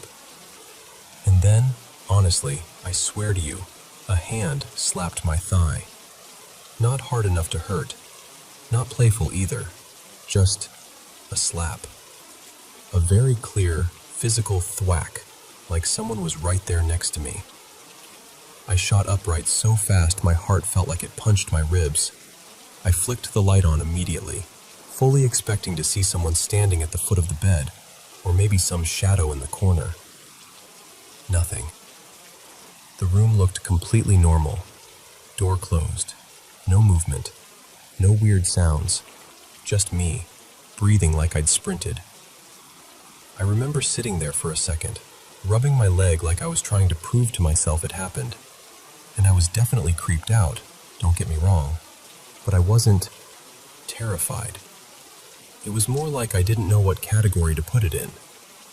So I did this really stupid, very human thing where I sort of shrugged to myself like, right, sure, okay, and I went back to sleep. The next day I was just hanging around, and my phone rang. It was my older brother, Declan, calling from home in Ireland. And that alone was weird, because Declan and I weren't exactly the kind of siblings who called just to chat. We were close, sure, but more in that send a meme, see you at Christmas way. So when I saw his name pop up, I actually sat up like, is something wrong? I answered, and he was totally normal. Just chatting, asking how work was, how I was doing, what I'd been up to, like a casual check-in. We talked for maybe 15 or 20 minutes, and then his voice shifted a little, like he was about to tell me something he wasn't sure he even believed himself. And he goes, okay, the strangest thing happened to me last night. I swear, the blood drained out of my face. I'd almost pushed my own experience aside by then, like I'd filed it away as some half-dream, some weird muscle twitch, something my brain made up. But the second he said that, I just knew. I told him, all right, tell me. And he says, last night, I was lying in bed, must have been around 2 in the morning, and I felt a hand, like, squeeze my thigh, and there was this long pause, like we were both suddenly listening to the silence on the line. I remember my skin prickling, arms, neck, everything. That horrible electric goosebump feeling when something is too specific to be a coincidence. Because what are the chances? Not just that we both felt it, but that he called me at all, out of the blue, the day after, to mention something so strange, so random, so personal. After that, I told the story a few times to friends and family. People had theories. Most of them said it was our gran, who'd passed away not long before, maybe a couple of months earlier. Like a little check-in. A strange, clumsy way of saying, I'm still here, I'm okay, and you're okay too. And honestly, that's the version that sits best in my chest. I can't prove it. I don't know what it was. But if it was her, it makes it feel less like something creepy and more like something oddly affectionate. Like someone trying to get your attention the only way they can. Still, every time I think about it, I get the chills all over again. So, what do you think? Coincidence? Some weird shared timing thing? Or something else entirely?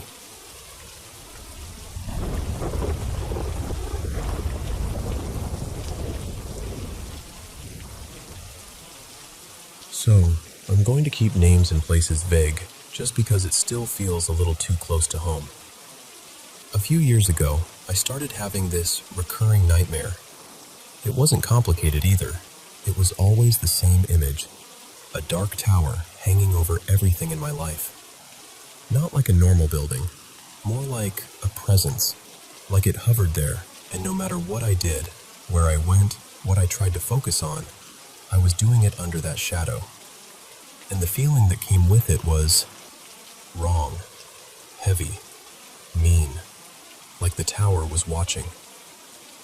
Not long after those dreams started, I finished college, information systems technically, and I started hunting for a job. I lived just outside a town where gambling was legal, close enough that it wasn't weird to drive through it on the way to grab groceries or head home from somewhere. One afternoon, I was driving back and I noticed the first casino on the edge of town had this big banner out front, "Now hiring." It was so close to my apartment that the commute would have been laughable. I checked their site that night, and sure enough, they needed entry-level IT techs. I applied without thinking too hard, and 2 weeks later, I was badge in, radio on my belt, learning where all the network closets were. And here's where it gets unsettling. Almost immediately after I started, the nightmares shifted. They didn't go away, they got specific. I started dreaming about tragedy happening there, like the casino collapsing, or the ground opening up underneath it, like this giant sinkhole swallowing the whole building. I'd wake up with my heart racing, and the images would stick with me even after I'd brushed my teeth and tried to act normal. One day, trying to talk myself down, I asked my manager. His name was Dale, real down to earth, one of those guys who always had a story and always knew where every wire ran, what the land used to be before the casino. I was expecting something simple, old utility lines, maybe an abandoned foundation, something explainable. He didn't even hesitate. He just kind of nodded toward the hillside outside and said, "Used to be a cemetery." I laughed, like a reflex laugh, because what else do you do? And Dale pointed up the hill again, like he was indicating a landmark, and he goes, "They moved the graves up there when they built all this." The way he said it wasn't spooky or dramatic. It was just a fact. Like he was telling me where the employee parking was, and that almost made it worse. The thing is, I loved the job. I really did. I loved the problem solving. I loved the sense of being part of something big, especially because they were building a new hotel tower attached to the casino, and there was always some new system going in. Access control, cameras, network upgrades, all this infrastructure most people never think about. I didn't touch the slot machines or gaming systems. That was a different department with their own rules and their own locked doors. But I handled all the other IT odds and ends that make a place like that run. But the building itself, it had a vibe. The worst spot was in the basement, at one far corner, like the building's blind spot. I can't explain it any better than this. When I walked down there, sometimes the back of my neck would prickle like I'd stepped into a cold draft, even if the air was still. Nothing ever jumped out at me. Nothing ever physically happened. But it felt like a place you weren't meant to linger. People swapped stories about seeing translucent figures down there. Old-time workers, like miners with lamps. I never saw them, but I heard it often enough that it became part of the background noise of the place. There was one evening, late summer, still light out, when my supervisor radioed me to fix a printer in the count room area, where the cashiers and accounting stations were. I headed that way, weaving through the casino floor, and when I got to the entrance, they stopped me because it was slammed busy. So I turned around, walking back past this long line of gamblers waiting for a cashier, and halfway down the line, I felt it. That sharp little sensation like someone is staring into the side of your face. I looked over. There was an older woman, Asian, maybe in her 70s, standing there, not moving, not blinking. Just watching me like she'd been waiting for me to turn my head. And what hit me first wasn't her expression. It was her eyes. They were black. Not dark brown, not shadowed. Black, corner to corner. No visible white, no visible iris. Nothing that looked human in the usual way. Like two smooth pools of ink in her face. And the strangest part? Nobody else reacted. People around her were chatting, checking phones, complaining about the wait.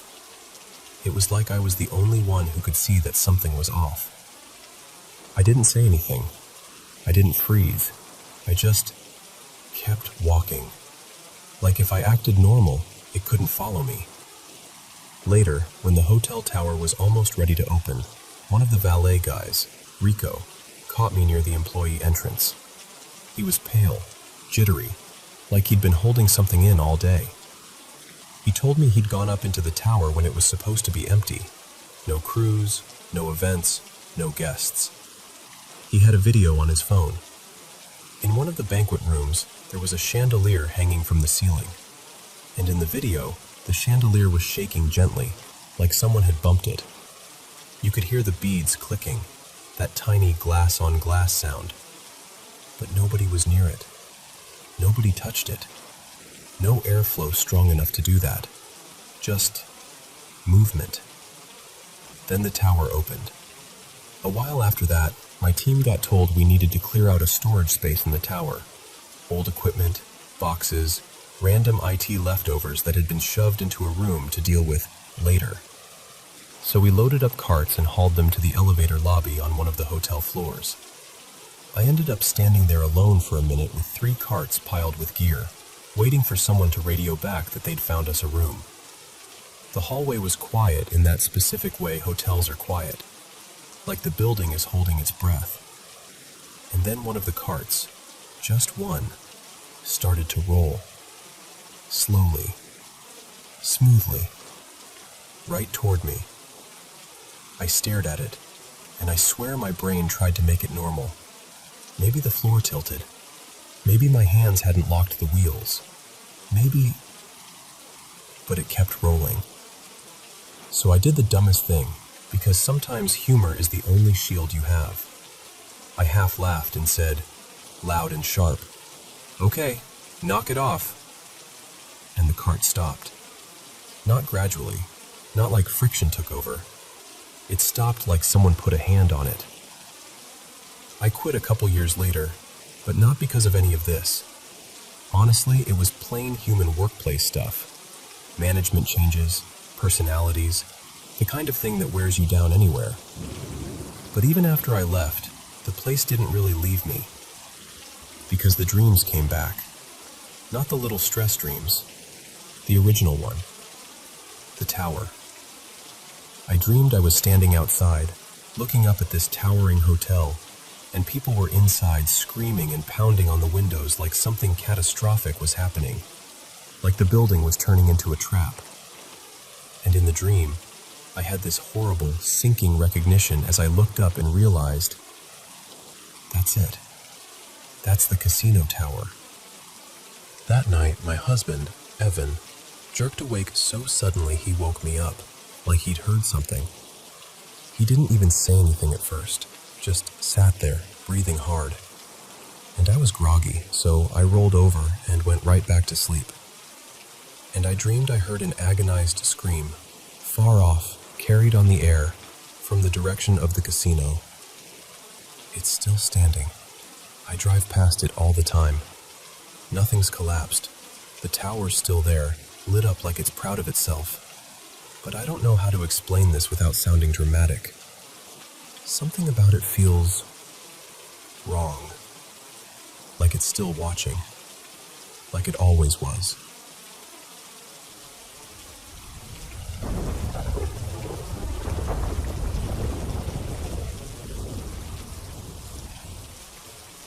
Today is the last day of 2025. It's kind of hard to put into words, isn't it? What do you usually do on New Year's Eve? Let me know in the comments. Thank you for everything we've done together this past year, and a huge thank you to all my amazing friends for always supporting the Paranormal M channel. Wishing all of us a wonderful New Year's Eve and an even brighter 2026 ahead. Don't forget to subscribe and turn on notifications. Now, let's see what mysterious experiences we'll run into on this final day of the year. So, I'm an agency nurse down here in southern Louisiana, which basically means I'm the plug-the-hole person. If a facility is short-staffed for the night, I'm the one they call. I rotate through the same handful of places, so even though I'm not staff, I end up seeing the same buildings, the same halls, the same routines, over and over. But there was one place, let's call it Bayou Pines, that always felt different. Not in a busy way, in a something's off way. They took everybody. Psych issues, withdrawals, aggressive dementia, end-stage hospice, you name it. You never knew what your assignment was going to look like until the moment the charge nurse handed you the list. And at Bayou Pines, there was one resident everyone talked about in that tone. Like saying her name too loud might wake something up. People called her Ms. Delphine. Ms. Delphine was in her late 80s. Tiny, maybe 4 foot something. Frail, paper-thin arms. White hair that stayed brushed back. And she was blind. She also had dementia and a reputation for being mean in that sharp, hateful way. The kind of mean that makes your stomach tighten before you even step into the room. Nobody liked going near her door. I'm not exaggerating. Some nurses would pause, take a breath, and then go in like they were crossing a line. And here's the part that stuck with me even before my night with her. People swore she could tell the second someone stepped across her threshold. Blind or not, the moment you crossed into that room, she'd snap her head and start shouting, telling you to get out, cussing, sometimes screaming slurs. I heard more than one nurse say they kept a little vial of blessed oil in their pocket just for her med pass, like it was PPE. Her family barely came. Someone told me they visited only a couple times a year because of how she'd treated them when they were kids. The first time they came, they taped crosses on the wall, like a lot of crosses. The next time, they brought a priest. And listen, the room was small, maybe 10 by 12. So with all that up on the walls, it felt cramped and heavy, like the air couldn't move right. Anyway, one night I get assigned there for an 11 p.m. to 7 a.m. shift. I walk in, get report from the nurse I'm relieving, and right at the end she goes, "Oh, and you've got Ms. Delphine tonight." The way she said it? Like she was warning me about a storm. I tried to stay calm. I told myself, maybe she's declined since the last time I was here. Maybe she's settled. Maybe this will be one of those nights where you just do your rounds and keep it moving. Med pass at that place was always a marathon. First one around midnight, then another early morning before shift change. 30-ish residents, long, dark hallway, TVs glowing behind half-open doors. The nurses' station lit up at the far end like a lighthouse. Around 12 a.m., I start down the hall with my cart. The corridor was dim, and the only real light came from the nursing station way behind me and those flickering TVs ahead. And when I reached Ms. Delphine's room, I swear my brain took a second to understand what I was seeing. She wasn't just sitting up. She was hanging out of the bed upside down. Like, her torso was still on the mattress, but her head and arms were down toward the floor. Her feet were up, straight up, like somebody had lifted her legs into the air. Her fingertips were touching the ground like she was doing some kind of twisted handstand, except it didn't look human. It looked wrong. The angles were wrong. I froze. That cold rush hit my chest, like when your body decides you're in danger before your mind catches up. My first instinct was nurse instinct. She's going to fall. She's going to fracture a hip. She's going to break her neck. So I rushed in and grabbed her, trying to guide her back up onto the bed. And I know she was blind. I knew that. Everybody knew that. But she looked straight at me with this tight, ugly grin. Not a smile, a grimace. Like her mouth was trying to curl into something that didn't belong on her face. Her eyes weren't focused, but it still felt like being stared through. I remember actually turning my head away because the expression hit me like a slap. It made my skin crawl. I got her back onto the mattress, pulled her up, adjusted her, and I started backing out. Not running, just that fast, controlled, I'm leaving right now, walk nurses do when they're trying not to look panicked. And then, because of course I looked back, I saw her do something that stopped me all over again. The head of the bed was flat. She was lying down, but she lifted both legs straight up like she was making a perfect right angle at the hips. A sheet was draped over her legs, so it formed this pointed tent. Except the tent was too long. It looked stretched, like the sheet was covering legs that belonged to a 6-foot person. But she was a tiny little woman. There's no way. I stood there frozen, probably 10 seconds, just staring, trying to force logic into it. And then she started repeating, in this calm, taunting rhythm, "You see me. I see you. You see me. I see you." Over and over, like a sing-song, like she was enjoying it. I backed out and got out of that room so fast I could feel my pulse in my throat. I kept working because, what else do? You still have meds to pass. You still have charting. You still have people who need you. But I'll tell you right now, my whole mood changed. The hallway felt darker. The air felt thick. And every time I glanced toward her door, my stomach tightened like it was bracing for something. Then 5 a.m. rounds came. She wasn't due any meds from me at that hour. I just had to check that she was breathing, safe, in bed. Basic hospice check. That's it. The hall was still dark. TVs still glowing.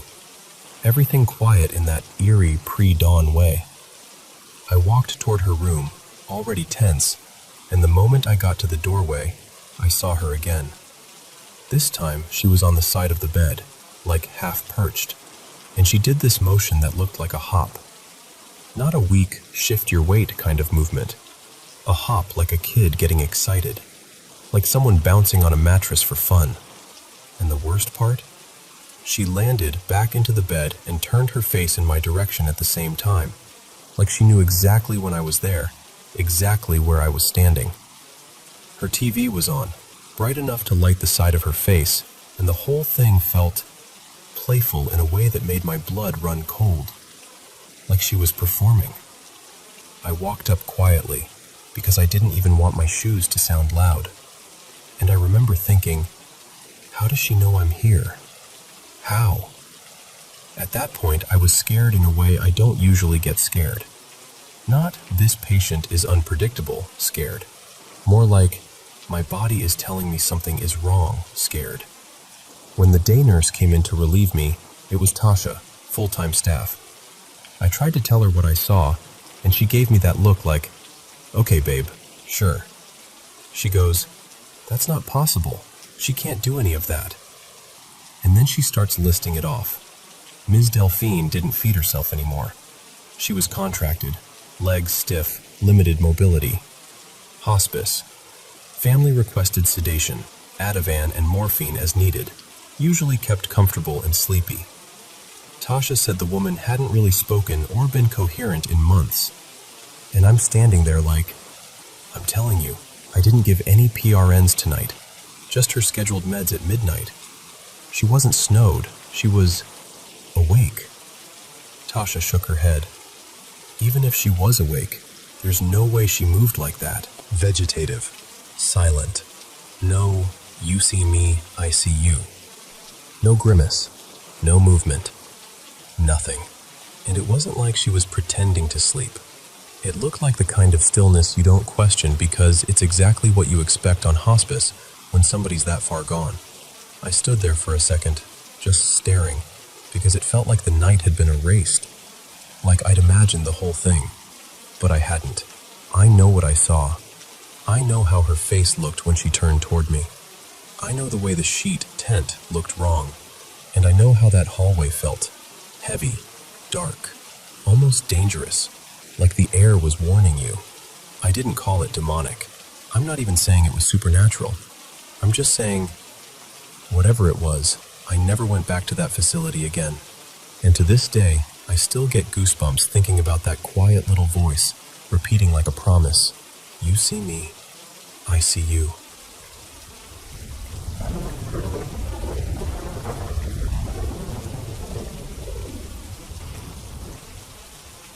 So, This happened to me a little over a decade ago, back when I was in high school. I don't tell it often, mostly because I still don't know what to do with it. I'm not even trying to make it sound bigger than it was. I just remember it so clearly, and I've never been able to land on a clean, satisfying explanation. I was 16 at the time, somewhere in the middle of the school year. And for context, I've always been a light sleeper. As a teenager, I dealt with sleep paralysis on and off, and sometimes those weird, half-awake auditory hallucinations, like your brain is trying to dream while you're sitting up and listening. So I'm used to my own mind being unhelpful at night. But what happened that night felt different, too structured, too physical. The only other maybe paranormal thing I'd ever experienced was when I was younger, sleeping over at my friend Tyler's place. I woke up and saw something in the hallway that was darker than the darkness around it. Like the unlit room had somehow produced an even darker shape. It looked almost human, with arms stretched out, and it was moving them up and down like it was waving or stretching. I remember just staring, frozen, until I finally yanked the blanket over my head and decided I never needed to sleep at Tyler's again. The next day we did that classic kid thing where you nervously laugh and go, maybe it was someone in the family messing around. And then everyone agrees not to bring it up ever again. Anyway, fast forward to this night. I woke up suddenly, the way you do when something feels off before you even know why. I glanced at the clock and it was around 3:40 a.m., give or take. The house was quiet, but not the normal quiet. I could hear this faint rustling somewhere, like fabric brushing against something, or someone shifting their weight in a different room. We lived in a small, older house, built mid-century, thin walls, the kind where you can hear a cabinet close from across the place. And the layout was kind of awkward. You'd come in through a side door into the kitchen. From there was a narrow hallway. My parents' room was closest, then a tiny linen closet, then the bathroom, and across from that, the basement door. My room was at the far end of the hall, and my sister's old room, empty by then, was beside it. Here's the part that snapped me fully awake. The house was too dark. In the kitchen, we always kept this little sink light on. Nothing bright, just a warm glow so you could find a cup of water without smashing your shin into a chair. From my room, I could always see a thin strip of yellowish light under my door. But now, nothing. Just pitch black under the door like someone had poured ink down the hallway. And then I heard it. A footstep. Heavy. Not the soft shuffle of a barefoot parent going to the bathroom. It sounded like a boot. One solid step, then a pause, then another. Pause, then another. Slow and deliberate, like whoever it was wasn't trying to sneak, but also wasn't in a hurry. Each step sounded closer, and I remember my throat getting tight because I couldn't make my brain choose between intruder and my brain is doing the thing again. Then the steps stopped right outside my door, and my doorknob moved. Not like a gentle bump, like a real, unmistakable jiggle. Someone testing it, turning it slightly, letting it rattle for a second.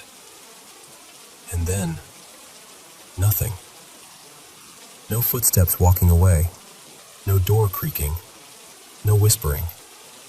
Just dead quiet, like the sound had been switched off. I ended up sliding back into bed and pulling the blanket up like that was going to protect me from whatever. I stayed like that for what felt like forever, just listening for the smallest clue that I wasn't alone. But nothing happened. And eventually, the fear shifted into this weird, stubborn logic. Like, okay, if someone's out there and they're waiting, hiding in my room isn't going to change anything. If the worst is happening, it's already happening. So I did the dumb, brave thing you do when you're 16 and terrified. I grabbed the baseball bat from my closet. I unlocked my door, opened it slowly, and yeah, my hallway was absolutely black. Not dim, black. Like my eyes couldn't find a single reference point. But the house still had power. I looked out through the kitchen window, and the streetlights were on. No storm, no outage. Everything outside looked calm and normal, which honestly made it worse. I crept down the hallway into the kitchen, bat raised like I'd actually know what to do with it. And that's when I saw it. The sink light was on, but the bulb had burned out. So the switch was flipped like always, but the actual bulb was dead. Just a tiny, dark fixture hanging there, useless. I stood there staring at it, feeling my heart slam against my ribs because that explained the darkness, sure, but it didn't explain the footsteps or the doorknob. I went to the closet, found a replacement bulb, and screwed it in with hands that wouldn't stop shaking. The light came back on immediately, warm, normal, comforting. I stood under it for a second like it was a campfire. Like if I just soaked in enough normal light, the whole night would turn into something explainable. Then I went back to my room, locked my door again, and since I was already wide awake, I started getting ready for school early. Just trying to act like a regular human in a regular morning. About an hour later, I went out to grab something to eat, and the kitchen was dark again. Same exact thing. Sink light switch still on. Bulb blown. A brand new bulb. Dead. In under an hour. I remember standing there in the hallway, staring at that strip of darkness under the kitchen doorway, trying to force my brain into science mode. Like if I could just summon every educational TV show I'd ever watched, it would all click into place. Bad wiring. Power surge. Faulty bulb. Old fixture. Something. But it felt targeted. Like it was the same specific light being taken away, twice, on the same night, right after those footsteps stopped at my door. I replaced the bulb again. It lit up normally. And after that, nothing else happened. No more footsteps. No more knob moving. No more burned bulbs. The house just went back to being a regular, boring house. And that's kind of why it still sticks with me.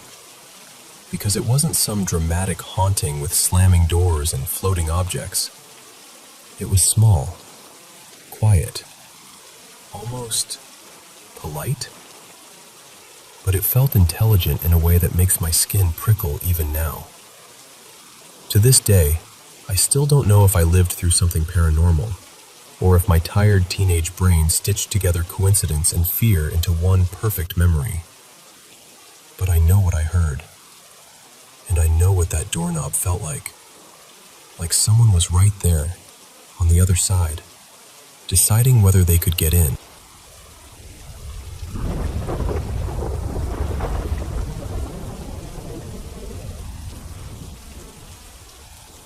Alright, so I've got two quick stories that still stick with me, even all these years later.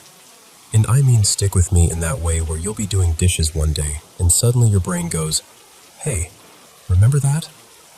Story 1 is a dream that turned into sleep paralysis. Story 2 is what I can only describe as a shadow person situation. Okay, so the first one happened about a week after my grandma passed. My grandpa had already been gone for years at that point. The house felt different, you know? Like the world had shifted, and nobody told your nervous system how to catch up. One night I go to sleep, and I have this dream that I still remember crystal clear. I'm riding in this van with a couple friends, like just normal chatter, normal vibes. And then I look out the window and I realize, wait, we're in Florida. Specifically outside my grandparents' condo, like the exact place from when I was a kid. And I'm like, "Hey, pull over, drop me off right here. I'm gonna go see Grandma." So I hop out, walk up to the door, and I knock. The door opens, and there she is. Not like a ghost, not like a spooky version of her, just her. Warm, familiar, totally real in the way dreams sometimes feel real. She smiles, says how happy she is to see me, and she hugs me, like that tight, safe hug where your shoulders finally unclench. I step inside and there's this narrow little hallway, and at the far end there's a couch and a big mirror. One of those mirrors that makes the space feel longer than it is. We sit down on the couch together. At first, she's smiling, and then her whole face changes, like someone turned off the lights behind her eyes. Her smile drops into a frown and she says, really softly, "He came and took me." And I remember going, "What do you mean he came and took you?" And she starts crying. And in the dream, I start feeling scared, but it turns into anger too, like protective anger, like, who do you think you are, whoever you are? So I push again. "Who came and took you?" And she looks at me like she's afraid to say it, and she goes, "You know he watches you, right?" And I'm like, "Excuse me? Who the hell is watching me?" My stomach just drops. That dread feeling hits, like your body knows something before your mind catches up. And she says, still crying, still calm somehow, "He's watching you right now." Then she lifts her hand and points at the mirror. And in the mirror, I can see the hallway behind me, the one I just walked down. And then I watch this man just step out of the wall. Not like the wall opens, not like a door appears. He just emerges, like the wall is made of smoke and he's walking through it. He's middle-aged, tall, wearing this old-fashioned hat, like a fedora style, long coat, and he's holding a cane.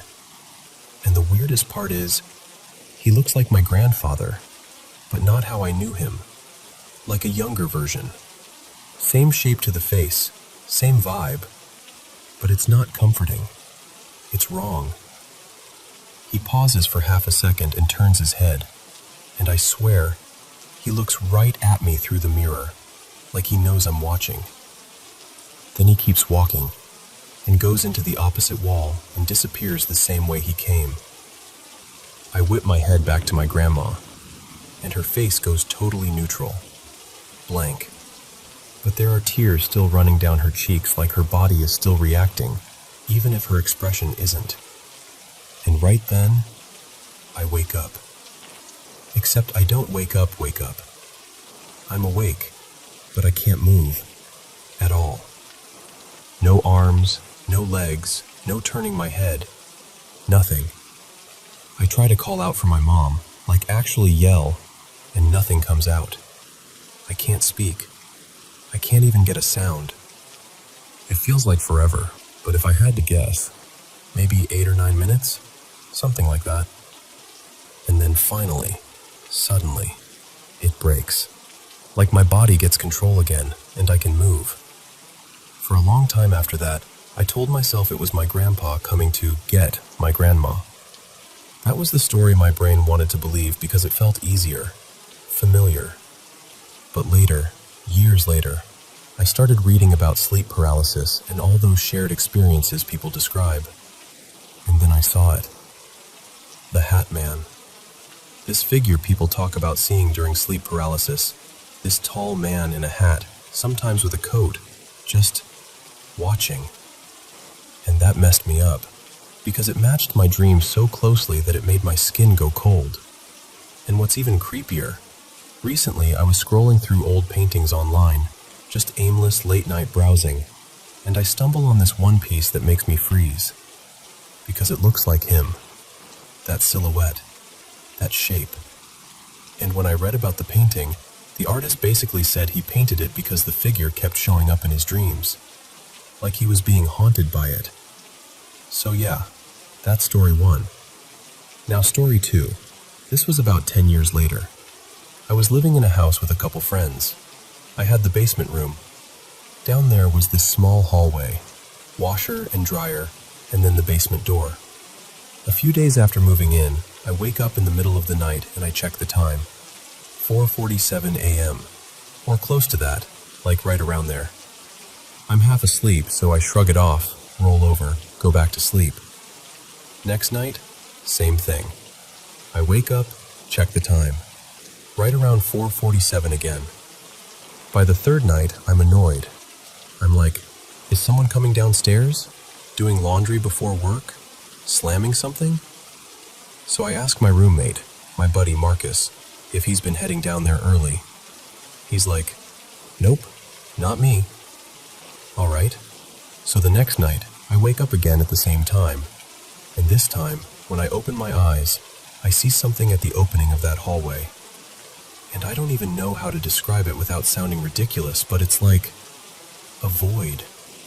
Like a human-shaped patch of darkness that's somehow darker than the rest of the dark. Like it's not absence of light, like it's something absorbing it. It doesn't move. At first I'm confused. My brain is trying to make it into a coat on a chair or a pile of something. But then I feel it. And the feeling is what makes it real. It feels angry, heavy, like an angry male presence, like the air has pressure to it. So I do the obvious thing. I sit up fast and turn the light on. Nothing. The hallway is empty. Everything normal. Next night, same wake up, same time. But now it looks more defined, more humanoid, and it's just slightly closer. Now I'm actually scared. Light on. Nothing. And at this point I'm like, okay, there's something in this basement. Or my brain thinks there is. Either way, I'm not enjoying it. So I have what I still call my brilliant idea. I buy a pack of beer and I'm like, all right, I'm staying up. If 4:47 is the appointment time, I'm going to be awake for it. So I drink, waiting for the moment, trying to build up courage. And of course, I get too drunk and pass out before the time even hits. But I still wake up at 4:47, and I'm still drunk, like woozy, heavy, bold in the dumbest way. And it's there again. I can see it, and I can feel that same angry presence.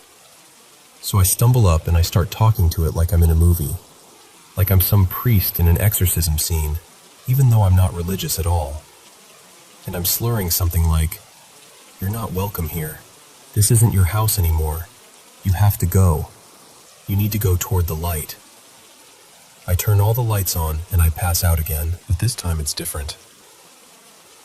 There's still a figure, still like a human-shaped darkness, but it's not tucked in the hallway. It's right at the end of the couch where I'm sleeping. And the weird part? I'm not scared, because the feeling is completely different. It feels loving, gentle, calm, like the opposite of the heavy anger from the nights before. And if I had to put a label on it, it felt like feminine energy, like someone checking on me, not threatening me. And after that night, it stops. I never wake up at that time again. Not like that. Not in that house. Not with that pattern. And yeah, those are my two stories. I still don't know what they mean. I don't know if they were grief, stress, sleep paralysis, coincidence, something paranormal, or some weird blend of all of it. But I'll tell you this, I've thought about them for decades. And even now, when I wake up in the dark and the room feels just a little too quiet, part of me still expects to see something standing in the hallway.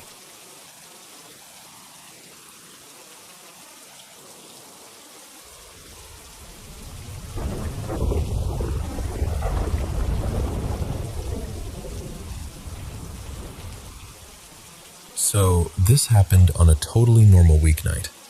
I think it was a Wednesday. Nothing special about it. Nothing spooky in the air. My friend Mason and I just wanted to end the night doing something calm, you know? Stargazing. Get away from the city lights, find a quiet spot, maybe listen to some music and just breathe for a minute. We drove out past the last stretch of neighborhoods, where the streetlights start thinning out and everything gets quieter. After a while, we saw this little turnoff. Barely even a road, honestly. Just gravel and shadows. Mason looked at me and went, "Want to try it?" And I was like, "Sure, why not?" It felt kind of fun, like we were discovering something. At first, it seemed normal.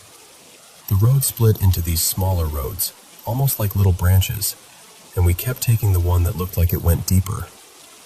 We eventually reached what looked like an old ranch house, or maybe a cabin, sitting back from the road. It was weird looking in that neglected way, like the kind of place you'd see in a movie and immediately think, nope. But we laughed it off.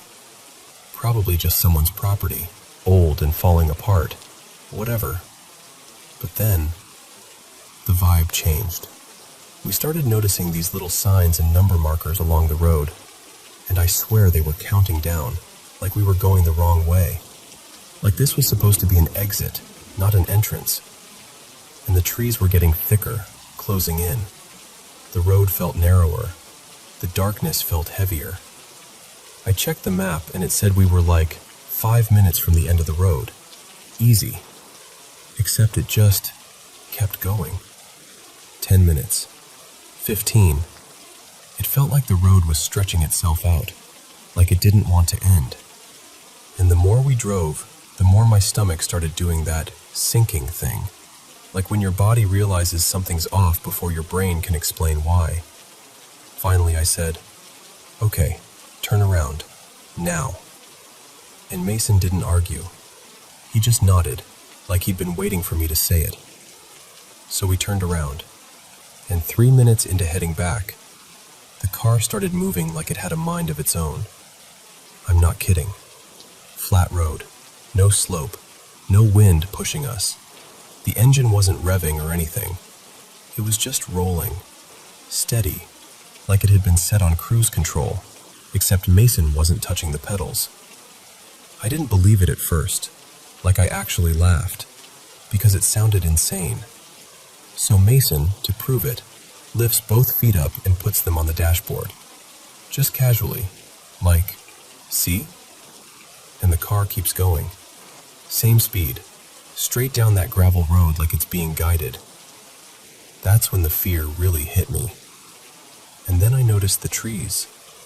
They weren't just swaying, they were moving. Like they were leaning in and pulling back, almost rhythmic, almost like dancing. But wrong. Too deliberate. The air was still. There wasn't enough breeze for that kind of movement. And the way they moved didn't match the wind anyway. It looked like the forest was reacting to us. Neither of us was talking much at that point. Just these little half sentences. Like, "Do you see that?" And, yeah, I see it." When we finally got close to the entrance of the gravel road, we saw lightning. Except it wasn't the normal white-blue kind. It was this strange mix of yellow and deep orange, almost like the sky was flashing with fire. And it was late, past 11 p.m., and there weren't even clouds overhead like you'd expect. The moment we reached the paved road again, it was like the pressure in the car popped. Like stepping out of a room where someone had been quietly watching you. We both exhaled at the same time. We even laughed a little, like we'd been holding our breath for 20 minutes straight, but we didn't. Because as soon as we got onto the highway, that same sick feeling came back, stronger. Like our instincts were practically yelling at us, "Go home, don't keep looking, don't push it." So we turned around and headed back toward the city. And that's when things got even weirder. Out of nowhere, a car shows up behind us. And when I say out of nowhere, I mean it.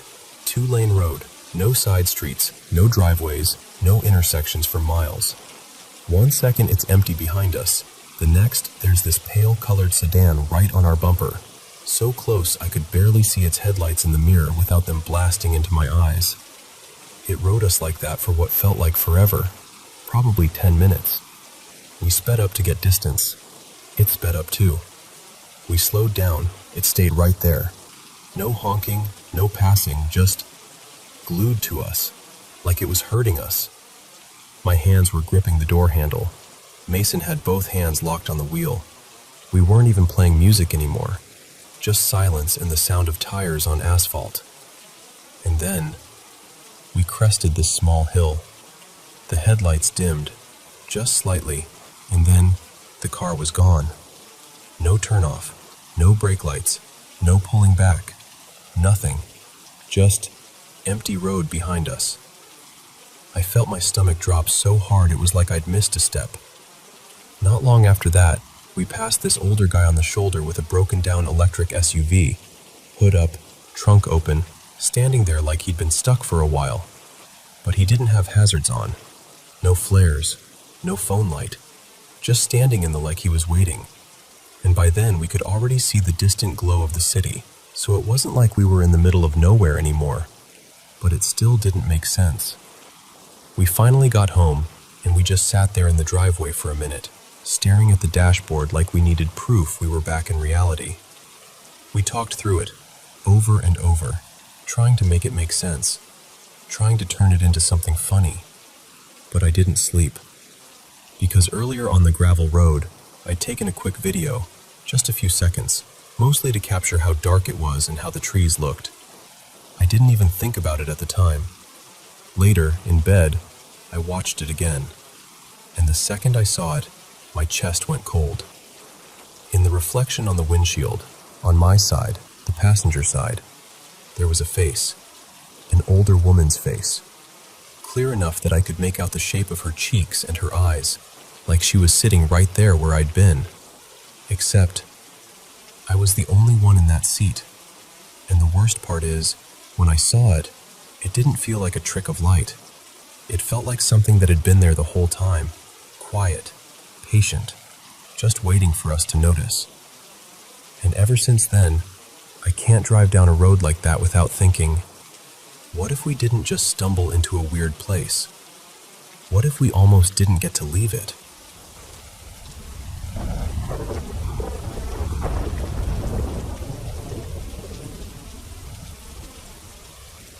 You know what's weird? There was this stretch earlier this year where I started feeling like, I don't know how else to say it, like I was being watched. I take care of my mom. She lives upstairs in this older apartment building, only 8 units total. The 2 end ones are kind of like townhouses, and the others are regular apartments all connected in the same long building. My mom's place is Unit 5. And it's been home for long enough that we know what normal sounds like. Pipes, creaks, the usual settling. But this wasn't that. It started with the attic. Not every unit can even get up there. Only a few of them have attic access. My mom's is one of them.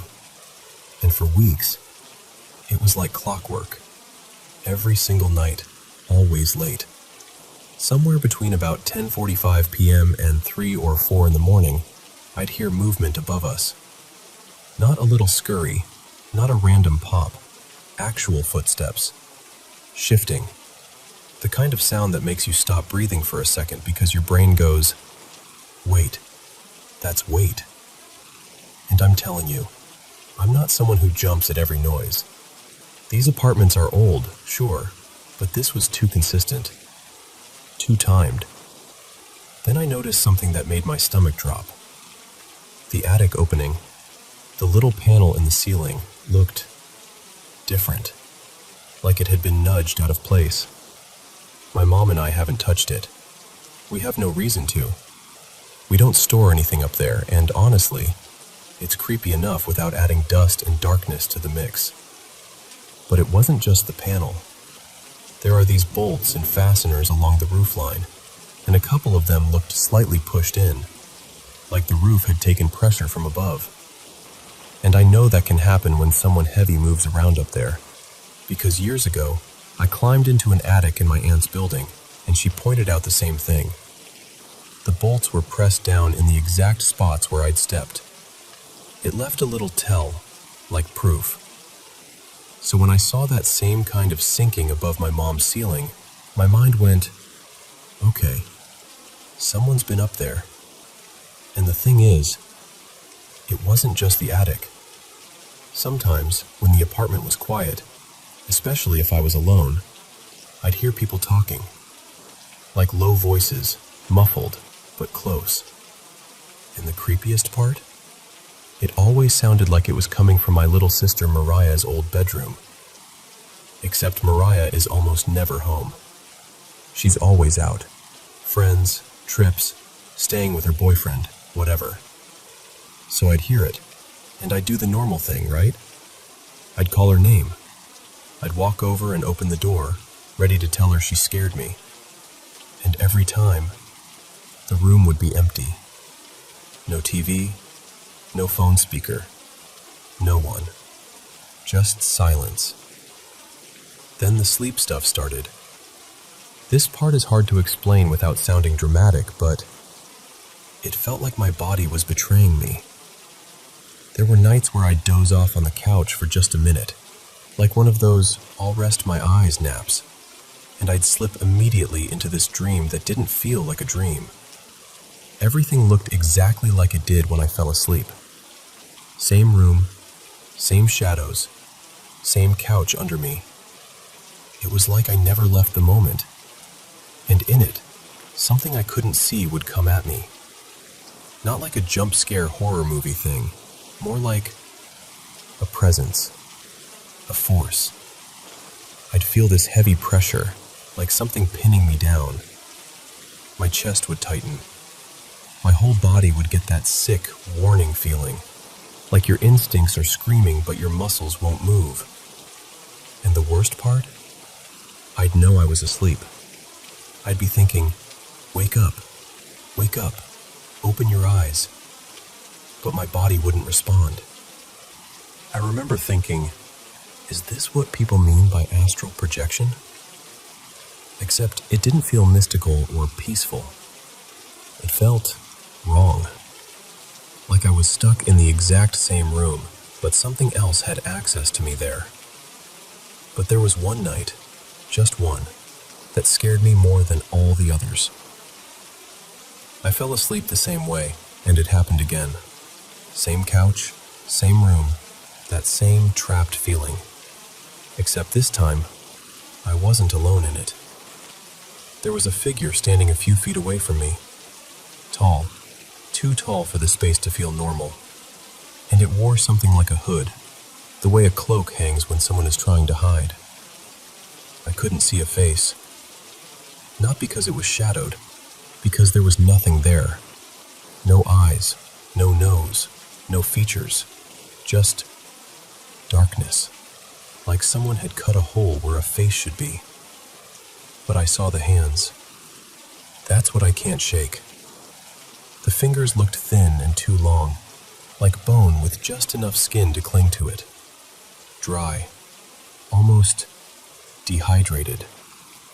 And the nails were pointed, longer than they should have been. Not sharp like a knife, but sharp like something that's never been cut and has no reason to be normal. I remember trying to scream, but nothing came out. And I was fighting so hard to wake up, because I could feel it watching me like it knew I couldn't move. And then I finally snapped awake. I was sitting up, breathing like I'd been running. The room was the same as the dream, which almost made it worse. No dramatic change, no relief music. Just me on the couch in the same apartment, with that sick feeling still crawling on my skin. After that, I stopped seeing the hooded thing. Thank God.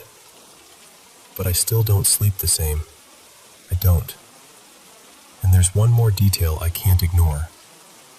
In my mom's kitchen, on the ceiling, this mark appeared that looks like a child's handprint. Like a messy little smear, almost like a kid had food on their hands and dragged it across the ceiling. The timing was what got me. I'd helped my mom clean the walls a few days earlier, and then, days later, this shows up out of nowhere. It shouldn't be there. It wasn't there before. And I know how this sounds. I know people are going to say, maybe it's moisture. Maybe it's the building. maybe you're stressed. And sure, maybe. But when you're the one hearing footsteps over your head at the same hours every night, when you're the one opening doors to empty rooms after hearing voices, when you're the one waking up with your heart hammering because you just lived through a dream that felt like an attack, it's hard to shrug it off. It's hard to feel safe. And honestly, the scariest part isn't even what I saw. It's the feeling that whatever is happening, it already knows I'm paying attention.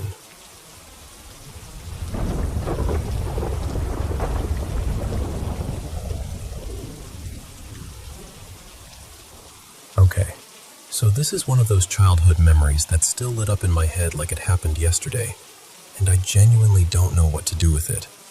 I was probably 7, 8, somewhere in that range, old enough to know what I was seeing, young enough that everything still felt a little dreamlike even when I was fully awake. And I want to be really clear. I'm not someone who grew up chasing ghost stories. Even now, I'm skeptical by default. But that house we lived in back then? Yeah, I'll admit it had a vibe. The kind you laugh about later, but still glance over your shoulder in the hallway. This happened on a morning we were leaving super early. Like, ridiculously early. We were flying out because I was going to visit my dad in Pennsylvania.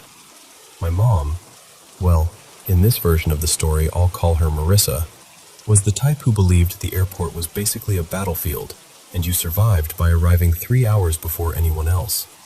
So it's maybe 3:30 a.m., something like that. And the important part is, I'm awake, not half asleep, not stumbling. I'd already been upstairs for a while, had my little bag packed, even took a quick shower. I remember the feeling of being clean and alert and kind of wired, the way kids get when something big is happening.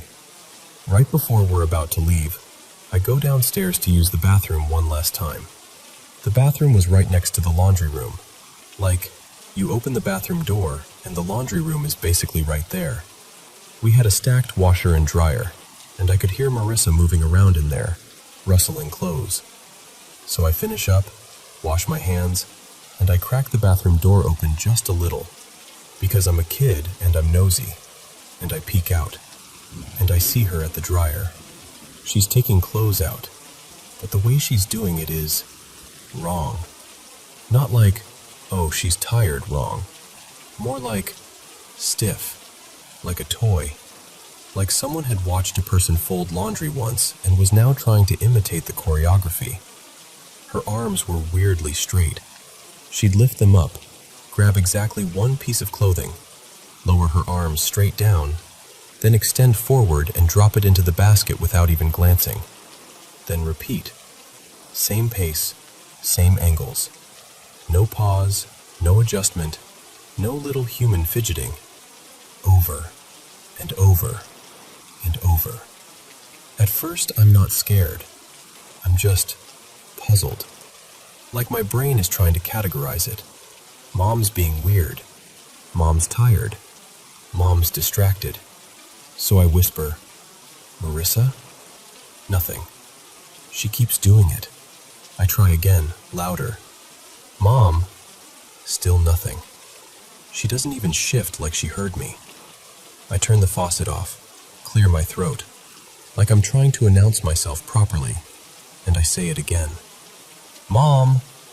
And this time she does this tiny little freeze, like a micro flinch, just enough to tell me it registered somewhere.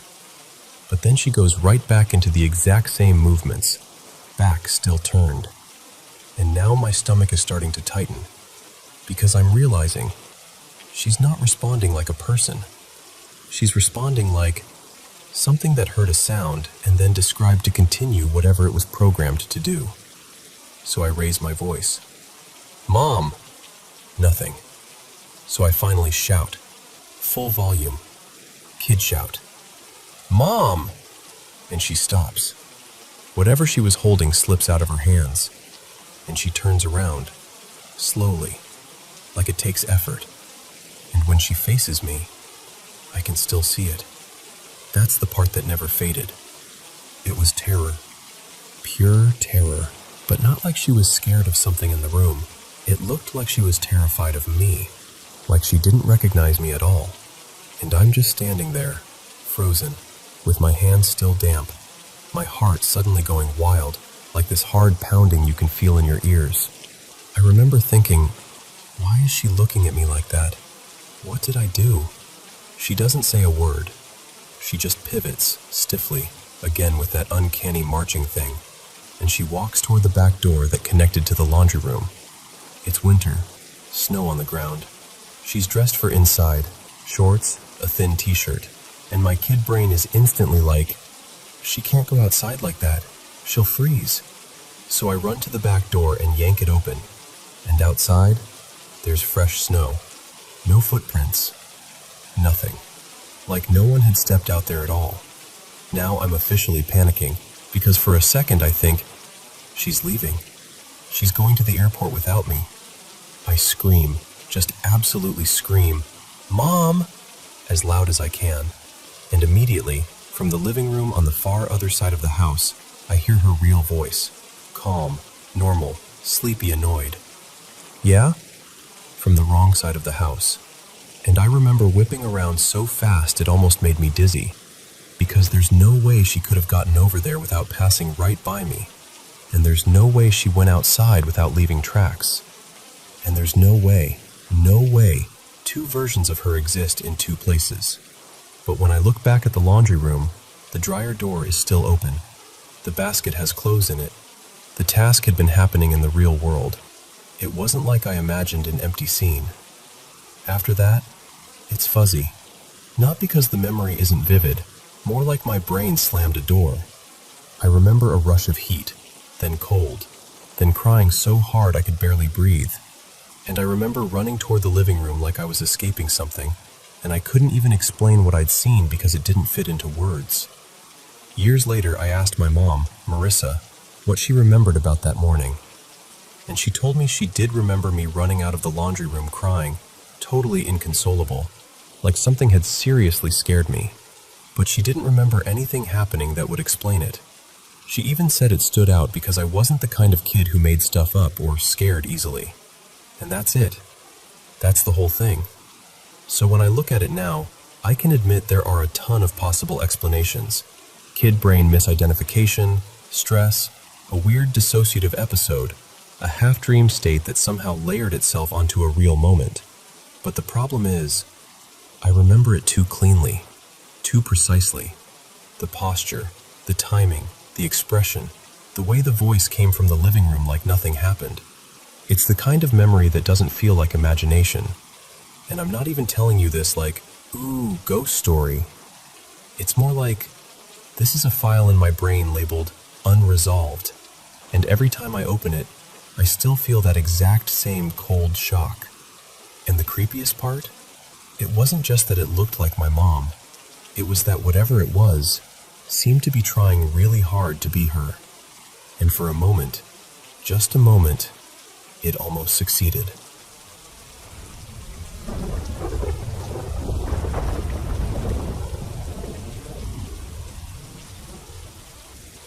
So, I don't tell this story to freak you out.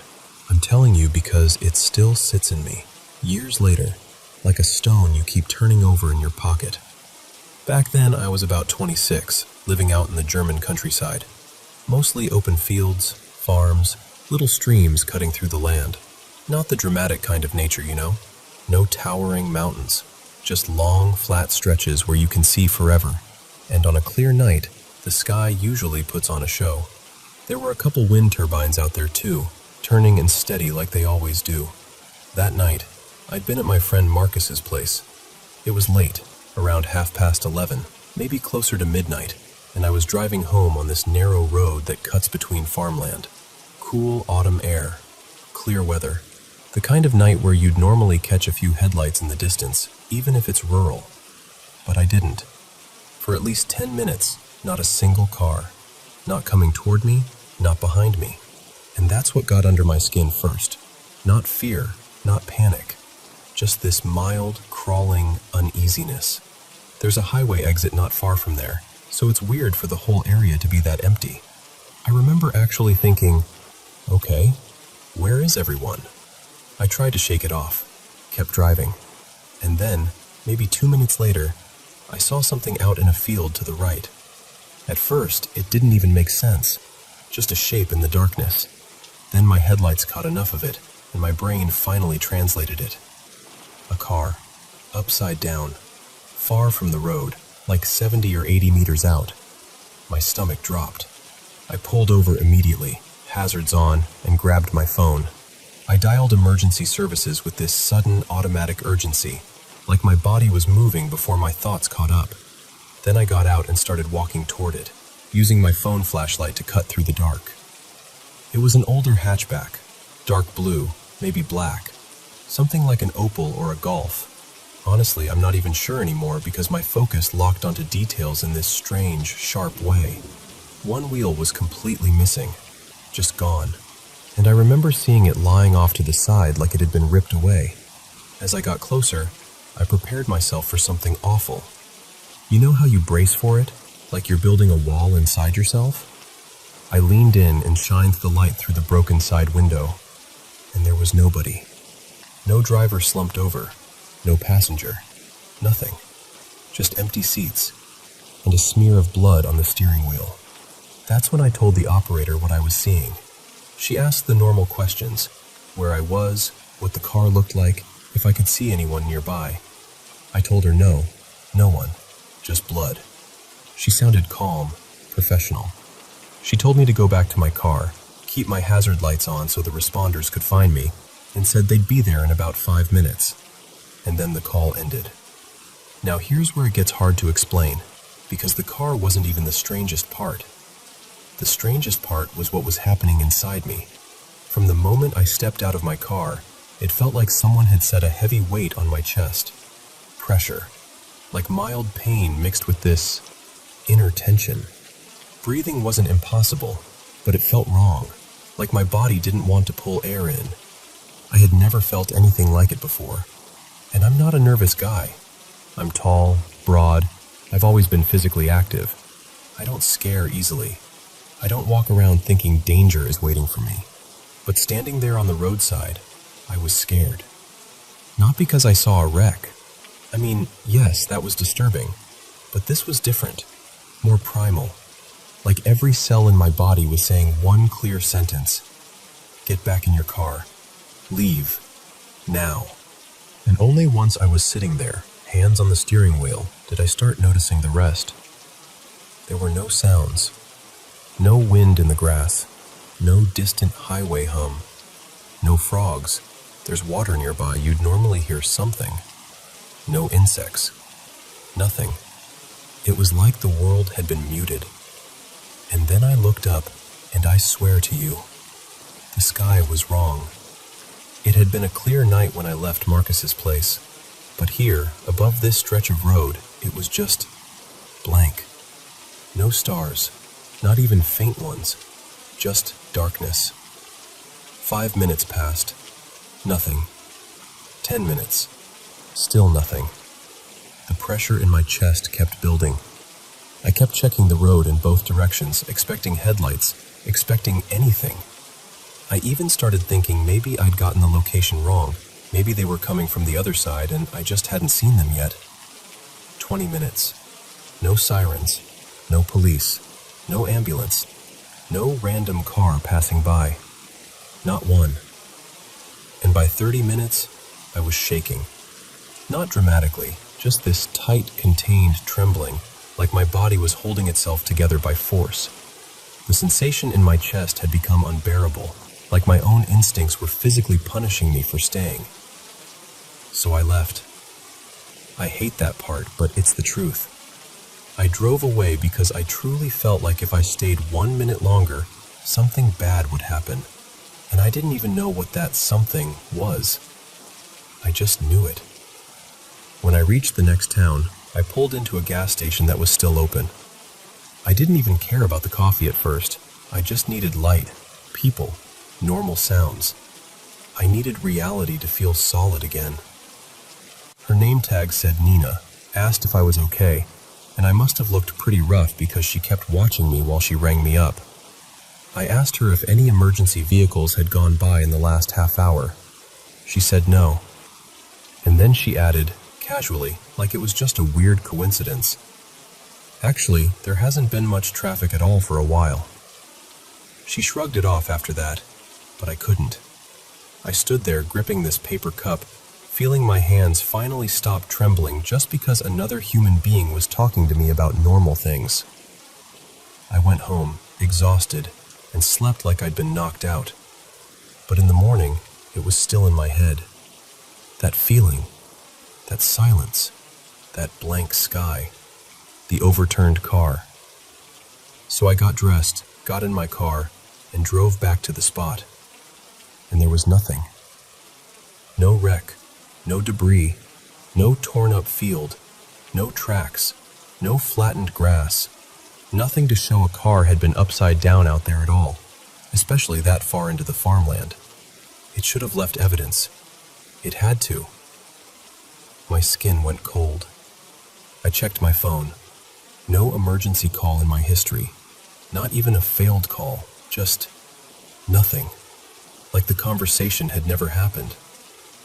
I drove home in a daze, trying to convince myself I'd mixed up the night, mixed up the location, something, anything. And then I remembered my shoes. The night before, when I got home, I'd put them in the bathtub to rinse them because they were caked in mud from walking into that field. I went to the bathroom.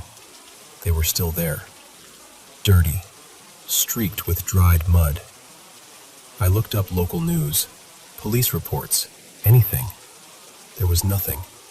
No crash, no mention of an overturned car, no injured driver, no late-night response. And that's the part that still gets me, even now. Because if it was a dream, fine. If it was stress, fine.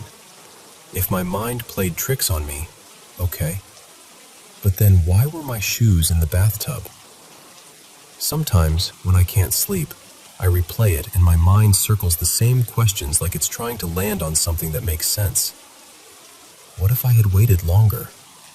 Why didn't I call emergency services again? Why were there no stars? Why was it so silent? And the worst one, the one I don't like saying out loud. If the car was real, where did it go? Because I still don't have an answer. I just have the memory of a road that went empty, a night sky that went dark, and a feeling in my chest that I have never felt before or since.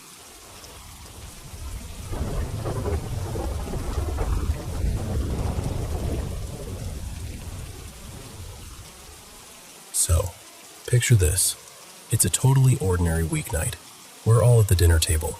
Me, my husband, the kids, plates clinking, everyone halfway focused on food and halfway on whatever story someone's telling. And then we hear it. Not like a gentle oops, not like something sliding off a counter. It was a sharp crack, ceramic on tile, with that ugly little echo you get in a stairwell. Immediately, my eyes snapped to the stairs, because the stairs are basically straight in my line of sight from where I was sitting. I see two pieces, two shards, bounce on the tile steps, like they were thrown into the space. And my first thought is, something fell from upstairs. Second floor, maybe third. Because that's what makes sense, right? So we all get up and walk over. And the second I'm close enough to really see the pieces, my stomach does this weird drop. They look familiar. The color, the thickness, the curve. And right there on the side table by the stairs is this little ceramic pot. An empty plant pot I've been meaning to move for weeks. It's sitting exactly where it always sits, like it's innocent. But the shards on the stairs look like they belong to it. At first, my brain refuses to connect it, because how does a pot break and shoot sideways? Like, what, did it decide to do a dramatic exit? But then we follow the trail. The path of those pieces is weirdly straight, like they traveled in a direct horizontal line from that side table, not from above. One of the shards had even slid under this tiny gap beneath a glass stair panel, like it had momentum, like it had been launched. We pick up the pieces, bring them back, and I swear to you, They fit perfectly into the pot, like a puzzle.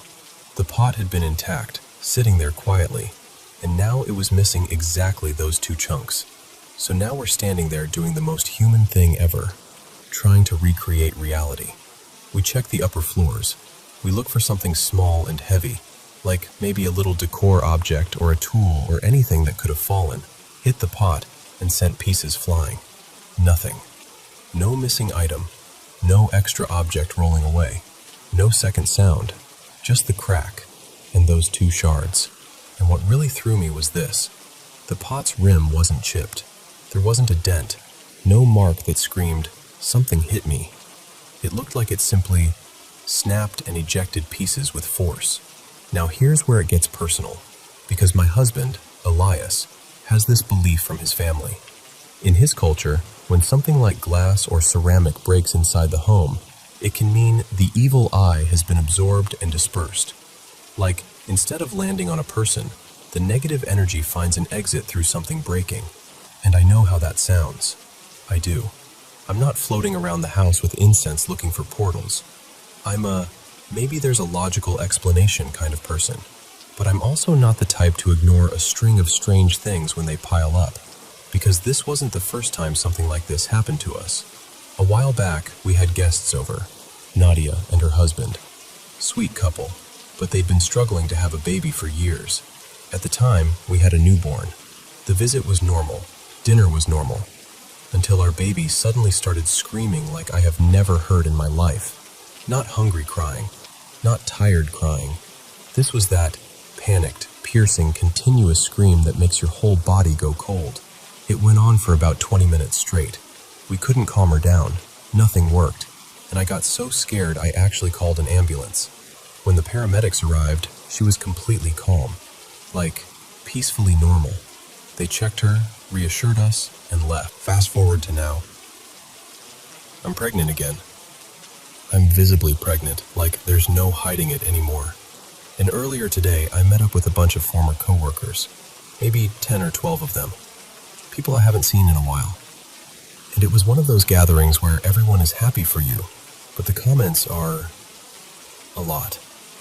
Compliments, yes, but also the kind of admiration that feels heavy. Oh my gosh, you're glowing. I'm so jealous. I want that. You're so lucky you get to stay home right now. I wish I could be pregnant. And none of them said anything cruel. They were being kind. But it was that concentrated attention. Everyone staring, touching my belly, talking about what they want, what they miss, what they wish they had. And I remember leaving the meetup feeling oddly drained, even though nothing bad happened. Then we come home, we sit down for dinner, and the pot basically explodes sideways in the same room we're sitting in. So we call my mother-in-law, Miriam, because she fully believes in the evil eye, no hesitation. And she immediately goes, "That's what it is." Like it's the most obvious thing in the world. And I'm standing there thinking, okay, but if it's not that, what is it? And then, to make it even weirder, we remembered something else. A few days ago, our house cleaner, Roberto, left a broken clay ornament on the table to show us. I assumed he'd accidentally knocked it while cleaning. No big deal. Stuff breaks. Life happens. But when we told him about the pot today, he looked genuinely unsettled and said, "No, I didn't break that ornament." He said he found it already cracked the last time he cleaned, like it had a piece missing before he even touched it. And he's been with us long enough that I trust him to tell me if he dropped something. He's careful, and he's honest.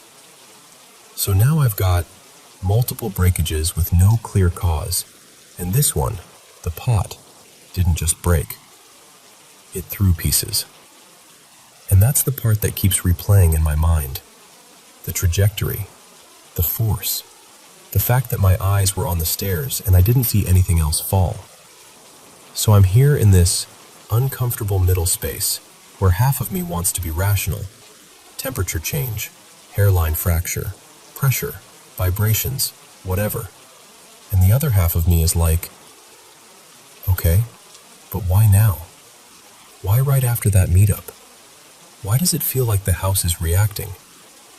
And I'll be honest, I'm a little shaken. Not because I'm convinced there's something evil in my home, but because it happened so close to us, so suddenly, and it felt targeted, like it chose a direction. So that's where I am, wondering if this is just physics being creepy, or if it's something people have been describing for centuries with different names. Evil eye, energy, a presence, a warning, a release. And the scariest part isn't even the pot. It's how normal the night was right before it happened.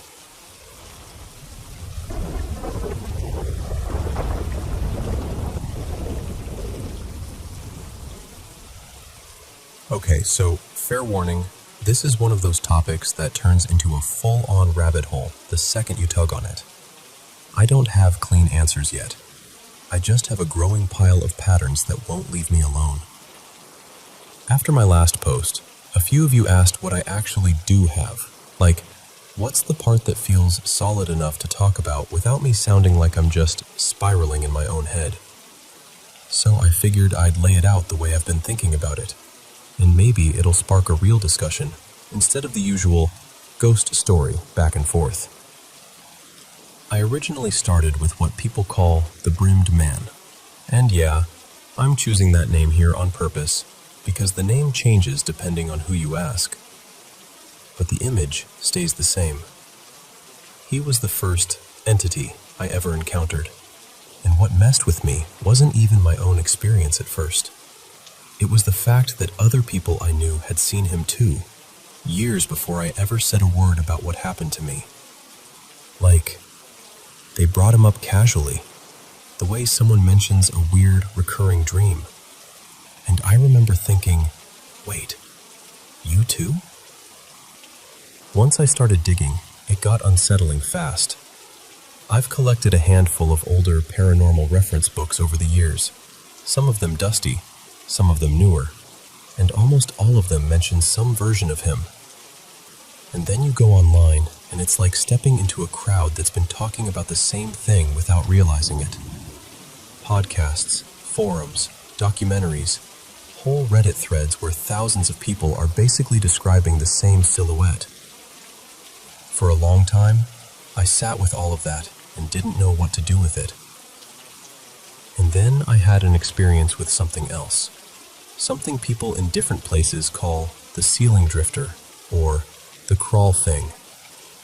And honestly, if you want to fall down the deepest part of the rabbit hole, start there. Go watch a few random episodes of any ghost hunting show. Doesn't even matter which one. Pay attention to how often some location reports a crawler, a creeper, a thing in the corner, whatever the label is. Then listen closely to the descriptions, because once you notice it, you can't unnotice it. The stories are almost carbon copies. Now, back to the Brimmed Man for a second. I personally think he's not the same as the general shadow person category. People lump them together, but the vibe is different, and the details are too specific. This figure shows up everywhere. Different continents, different cultures, totally different generations. Some researchers claim reports go back at least to the late 1800s, and whether that's perfectly accurate or not, it's clear the story isn't new. What fascinates me is the consistency. He's almost always described as too tall, like uncomfortably tall. People will say 6.5, 7 feet, sometimes taller. And then there's the hat. The hat style changes. Sometimes it's wide-brimmed. Sometimes it's more like an old-fashioned fedora shape. Sometimes it's somewhere in between, but it never changes enough to pin him to a specific decade. Nobody goes, oh, that's clearly a 1920s guy. No, people just know. Immediately. It's that same gut-level recognition. That's him.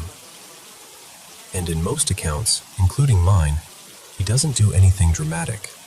No speech, no big chase scene. He just stands there.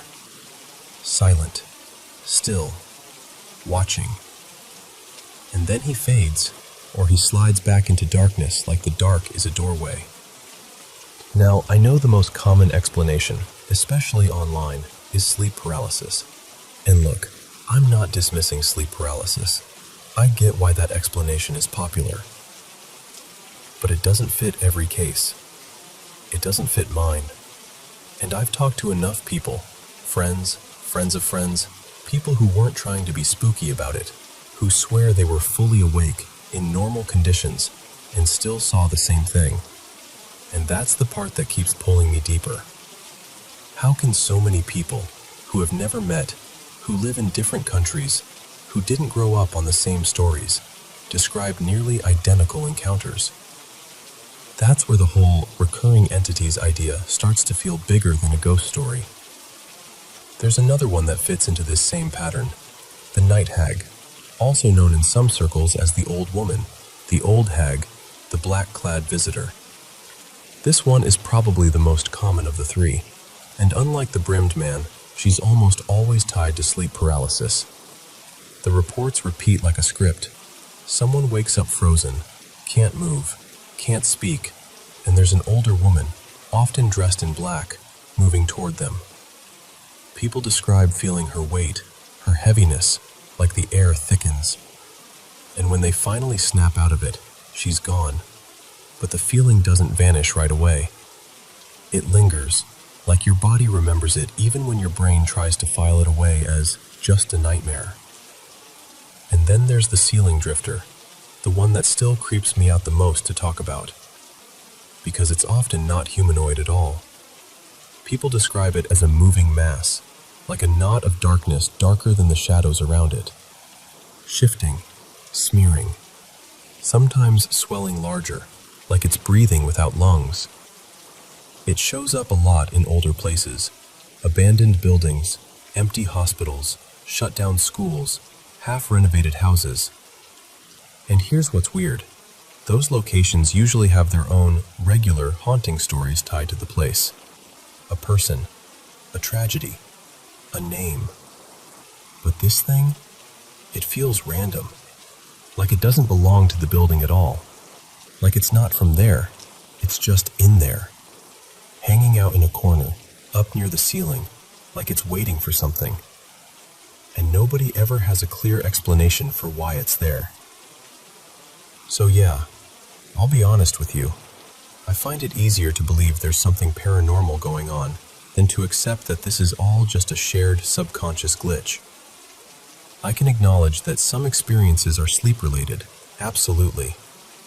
But the consistency across time and geography is hard to shrug off. And I keep thinking about the questions we usually ask. Why is this building haunted? Why hasn't this spirit moved on? What's keeping them here? But what if those aren't the right questions? What if the paranormal isn't only about ghosts stuck to specific tragedies or soaked into specific locations? What if it's something more intricate? Something woven into human consciousness, or something that intersects our reality only under certain conditions? And here's the thought that won't leave me alone. What if these recurring entities aren't random at all? What if they're part of a larger system, something that brushes up against our world in predictable ways, even if we don't understand the rules yet? I don't know. I'm not claiming I've solved anything. I'm just saying, the patterns are there. And once you start seeing them, it gets really hard to look away.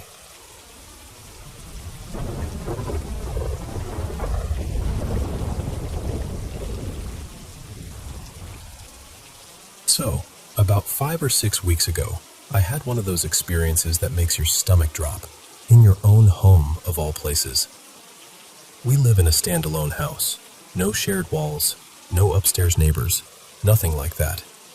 Normally, it's not even quiet here. My mom, my sister, our 2 dogs, and a couple cats keep the place feeling busy and lived in. But that night was different. My sister was out staying with her partner, so it was just me, my mom, and the pets. I'd come home from work pretty wiped out, and all I wanted was a hot bath. I went upstairs, ran the water, and finally sank in. Like that first exhale where you can feel your shoulders unclench. And then the silence got interrupted. I heard footsteps on the main staircase. Not light ones either. Slow, heavy, purposeful. The kind of steps where each one lands like the person means to be heard. In my head, I immediately went, "Oh, it's Mom." The steps reached the top of the stairs and didn't hesitate. They moved straight toward her bedroom. And right after that, this awful noise started.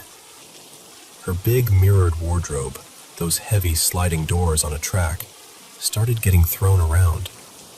Not gently opened, not a little rummaging.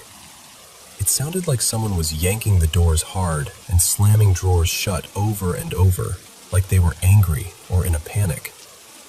The impact was so forceful it felt like it vibrated through the floor. Still thinking it was my mom, I called out, "Hey, can you bring me a towel? I forgot one." Nothing. So I called again, louder this time. "Mom?" And then I heard her, faint, from downstairs, like she had to raise her voice to reach me. "I'm in the kitchen." I swear, my whole body went cold. Because if she was downstairs, then someone was upstairs. And not just upstairs. They were in her room, slamming things like they owned the place. I got out of the bath so fast I didn't even think. Water everywhere, feet slipping on the tile, heart pounding in my throat. I wrapped myself in whatever I could grab and rushed to her bedroom. I flipped on the light and started checking everything. Behind the door, the corners, the closet space, even behind the big mirrored sliding panels. I was half expecting to find someone crouched in there holding their breath. But the room was empty. And here's the part that still gets me. The wardrobe doors were perfectly closed. The drawers looked normal, neat, like nobody had touched a thing. I just stood there for a second, trying to make my brain make it make sense. Like maybe I'd imagined it. Maybe bath water in your ears does weird stuff. Maybe I dozed off for a second. So I went downstairs, still shaking, and asked my mom, carefully, if she'd heard anything. She looked at me and went, completely serious, "Yeah, I thought you were stomping around upstairs." That confirmation is what really messed with me. Because if it was only me, I could explain it away as a tired brain, or plumbing sounds, or the house settling, or literally anything. But we both heard it. The heavy steps, the violent slamming, in a detached house, with no one else home. I don't walk around thinking my place is haunted or anything. It's not like it's a constant thing. But every couple of years, something happens that's just too big to shrug off. Then everything goes quiet again for a long time, like nothing ever happened.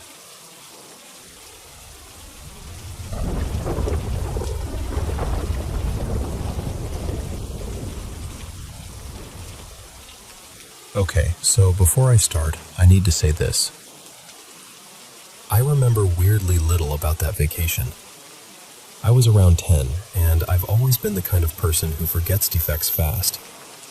But 2 moments from that trip have stayed so sharp in my head that it honestly feels like they've been waiting for me in the dark ever since. This was in Puerto Rico, right around New Year's.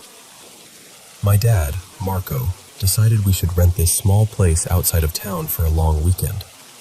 That wasn't totally unusual for us back then, but I was thrilled. I've always loved long drives, the kind where you're half asleep in the back seat and the world feels big and safe and full of possibilities, you know? I remember messing around with my little brother Nico, annoying my sister Elena, the usual kid stuff. Nothing dramatic. When we finally got there, the outside of the rental was actually pretty, like postcard pretty. Lots of plants, warm air, that soft glow everything gets near the coast. Inside, it felt cozy too. Nothing screamed danger or haunted or anything like that. For a few minutes, it was just a normal family trip. And then I looked toward the kitchen. The kitchen had this little counter, almost like a breakfast bar, that made kind of an open window into the room. There was the main doorway, and then that counter opening, and behind the refrigerator there was this narrow slice of shadowed space. And in that shadow, I saw it. I'm trying to describe this in a way that doesn't sound like I'm just telling some cheesy, scary story, but I swear I'm not exaggerating. It was hunched, like it didn't quite fit in the room.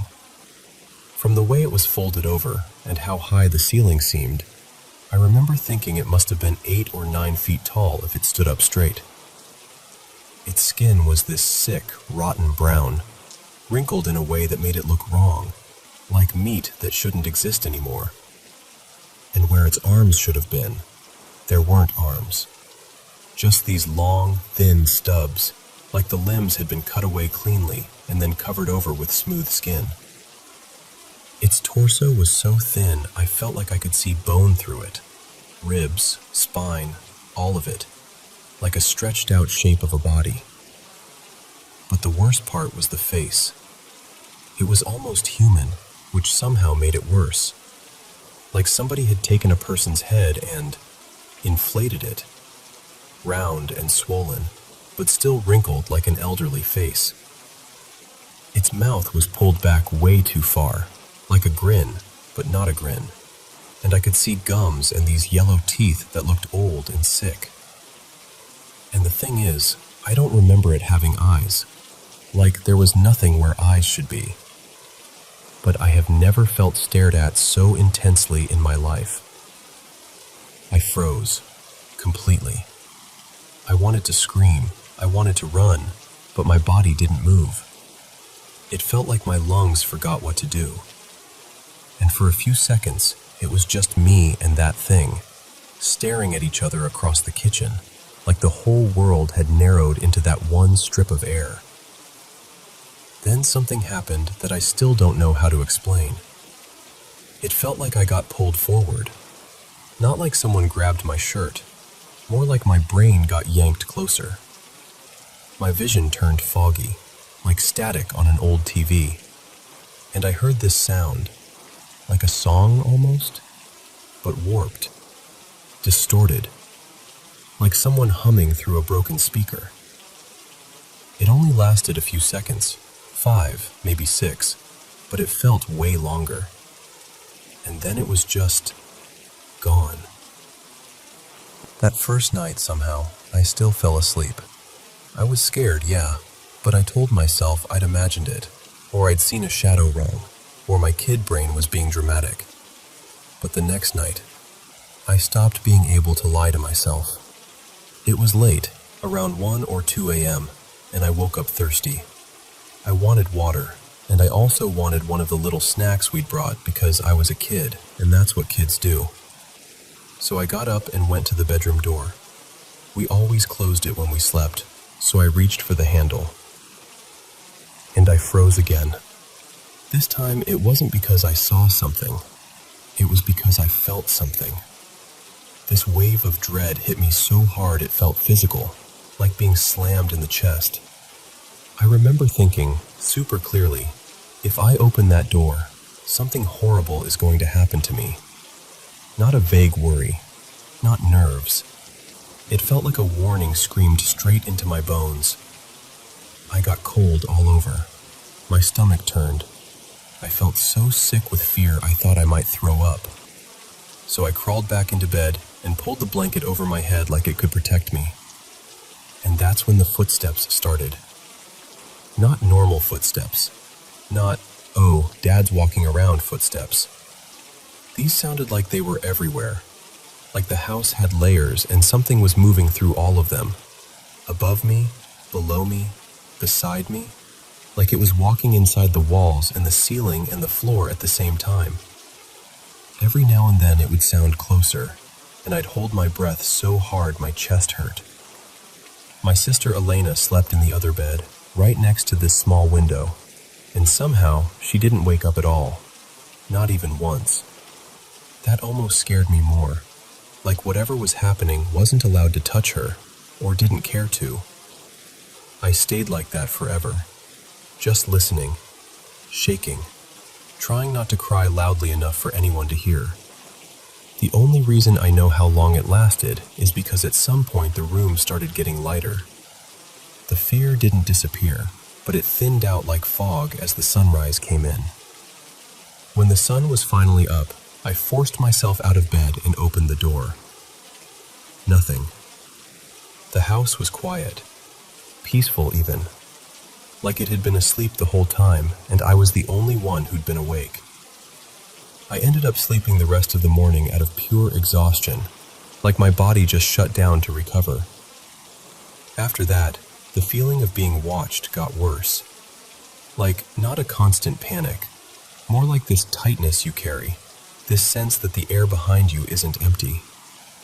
I kept thinking I saw movement out of the corner of my eye, especially in doorways and near the balcony, but every time I looked directly, nothing.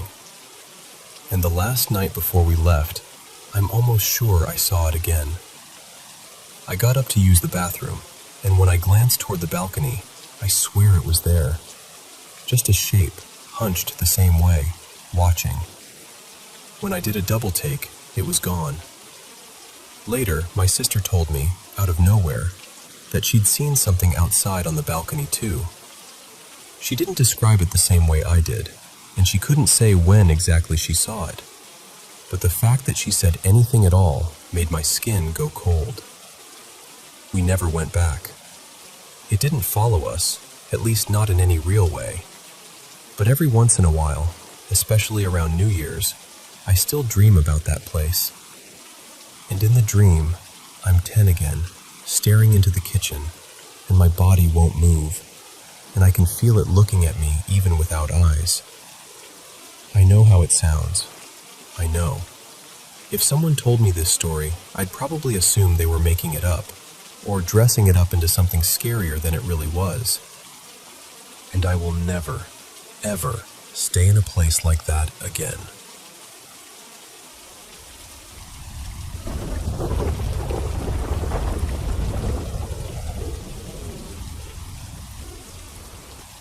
So, I've lived in a few really old apartments out in Cheyenne, Wyoming, but the oldest one, without question, was smack in the middle of downtown, right above this loud, always busy bar.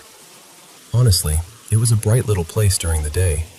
Sun poured in through the windows, and if you didn't know any better, you'd think it was just charming.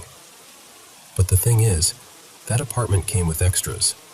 Nothing ever felt outright dangerous, no get out now feeling. But there were enough weird little moments to keep me on edge, like the building was always clearing its throat to remind me I wasn't alone. To understand why it felt spooky, you have to know a little about that part of Wyoming. Those old downtown blocks carry history, the kind that isn't gentle. There were decades of hard living and harder fighting, old bar brawls, messy love stories, cops chasing the wrong people down the wrong alleys. The town cemetery is huge, and at one point, it was even relocated. People like to whisper that not everyone got moved properly, which, great, right? And then there were the tunnels. Supposedly, there used to be an underground tunnel system connecting different parts of downtown. Folks said it got shut down years ago because parts of it were unstable, and because some ugly stuff happened down there when nobody was looking. Whether all of that is true or not, I can tell you this. The basement of my building lined up with where those tunnels ran. There was a bricked-off section that always made my stomach feel tight when I looked at it, like it was holding its breath. Now, here's another detail that always stuck with me. The building wasn't always apartments. It had a reputation back in the day as a brothel. You could still see this odd little feature on the door, this small window pane with an old curtain. I learned later what it was for. Curtain open meant a woman was available. Curtain closed meant not available. Apparently that setup used to be common in that area because there were so many places like that tucked above shops and bars. And people swear some of them stayed active way later than you'd expect. Because of that, I always had this sense that the presence in my apartment, if that's what it was, felt feminine. Not mean, not threatening, more like curious. Like they had been there a long time and didn't really see a reason to leave. Except for this one night. This one night is still the creepiest thing that ever happened to me in that place. It was a Friday, and downtown was loud beneath my floorboards. Music, footsteps, people laughing too hard on the sidewalk. I was upstairs with my boyfriend at the time, Nolan. We'd been drinking, nothing crazy, just the kind of tipsy where you start thinking your own ideas sound hilarious. And that's when Nolan goes, "We should use a Ouija board." And I know. But here's the thing. I wasn't one of those people who treated it like a party trick. I didn't ask anything nasty. I didn't taunt. I didn't try to summon some dark, mysterious force. I was careful. I always said hello. Always said goodbye. I treated it like knocking on someone's door. Nolan did not share my philosophy. He thought it was funny to poke at whatever might be around. He started making little comments, sort of daring the room to respond. At first, nothing. No chills. No shifting shadows. The planchette didn't budge. It was just us sitting there like idiots, waiting for a plastic triangle to do something magical. So then Nolan gets this bright idea. He decides we should take it down to the basement that already felt wrong even in the middle of the day. He wanted to play down there, where it's more active, he said, like we were going ghost fishing. And then, maybe 2 minutes later, it happened. I was standing in my little kitchen, and all at once, the air turned cold. Not, oh, it's drafty cold. This was like stepping into a shadow, like someone had opened a freezer door inside my chest. And right after that, pop. My kitchen light burst. Not just flickered, not just went out. It burst. A sharp crack, like a tiny firework. For half a second, I saw that quick spark inside the glass, and then it went dark. I stood there in the dim, frozen in place, and the only thing I could hear was the muffled thump of music from the bar below me, and my own breathing. I cannot explain to you the feeling that filled the room after that. It was like being stared at, like the space behind me was suddenly occupied. I kept waiting for Nolan to come back upstairs, and every second felt stretched thin. I didn't want to turn around, and I didn't want to move. I just stood there, heart pounding, whispering, "Nope, no, we're done." When he finally came back up, he was buzzing like he'd just been on a roller coaster. "Did you hear that? That was insane." He kept talking about how wild it was, how the board felt weird, how the basement gave him the creeps, like he was proud of it. And I was so angry I could have cried. I told him, "You don't get to come into my home and be rude to whatever's here." I made him put the Ouija board away properly, and I made him replace the light bulb too, because honestly, it felt like the least he could do after he went downstairs and antagonized the entire building. And after that, things settled back into their usual pattern. Little odd moments, little reminders, nothing dramatic. But that night made one thing very clear to me. Whatever was in that apartment didn't mind me. It minded him.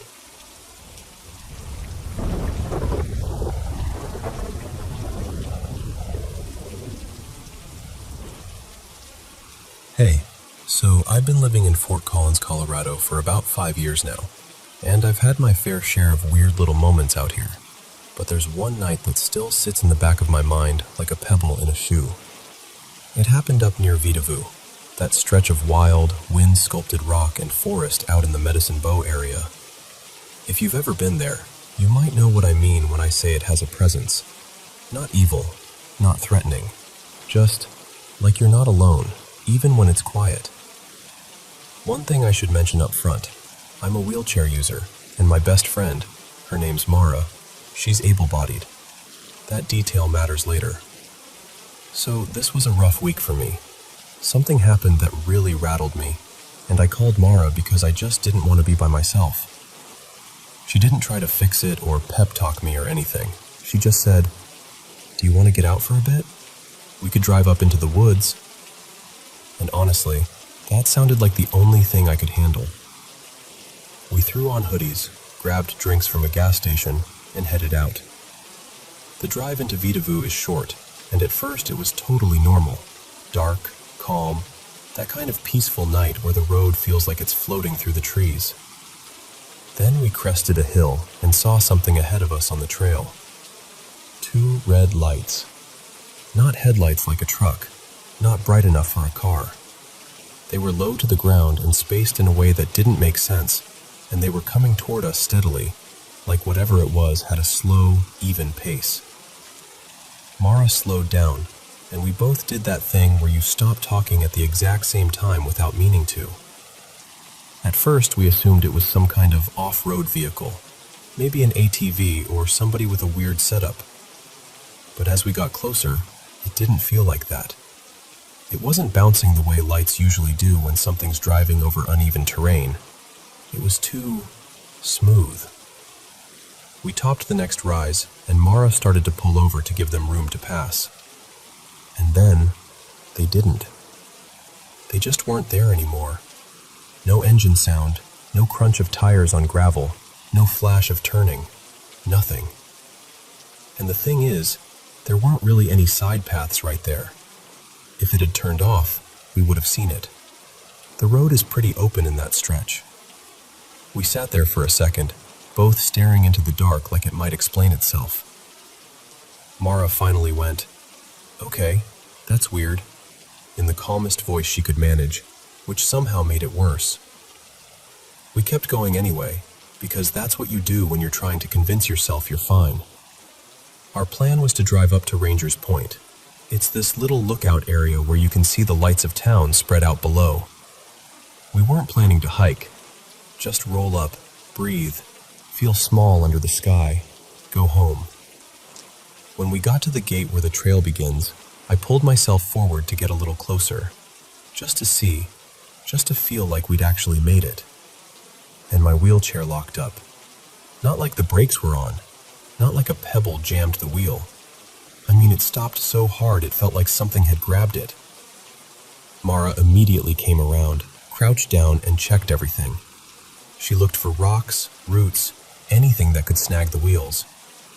Nothing. Then, as suddenly as it happened, I was free again. We both laughed a little.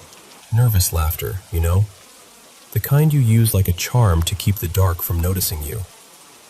Mara said, "Try again. Maybe you caught a groove or something." And the instant my front wheels reached the exact line where the gate began, it happened again. Locked. Like a firm hand pressing down. And that's when the feeling hit me. That unmistakable, full-body certainty that someone, or something, was watching us. Not in a "you're about to be attacked" way. More like a message. Don't go farther. I remember swallowing and realizing my mouth had gone dry. Mara looked up at me, and she didn't even have to ask. I think my face said it all. I just went, really quietly, "I don't like this." And she didn't argue, not even a little. She stood up and said, "Okay, we're done here." We got back in the car, doors shutting like punctuation marks, and drove until we found a little pull-off near a campsite, somewhere that felt less like we were crossing a boundary we weren't invited past. And here's the part that still messes with my head. After all of that, the night turned beautiful. On the way back, the sky opened up with the most unreal meteor shower I've ever seen. I'm talking long, bright streaks, one after another, like the universe was trying to distract us, or reward us, or soften the edges of whatever just happened. By the time I got home, I could breathe again. I felt steadier. like I'd been carried through the worst part of the night and placed gently on the other side. But if I'm honest, the only moment I was truly scared wasn't the lights. It was that feeling at the gate. Because I still don't know what stopped my chair. Maybe it was a weird mechanical thing. Maybe the ground was angled in just the wrong way. Maybe it was coincidence stacked on top of coincidence. Or maybe there really was something up that trail. A bear, a person, an accident waiting to happen. Or maybe it was nothing at all. But I know what it felt like. It felt like the forest leaned close and said very clearly, "Not tonight." And I'm glad, so glad, that I listened.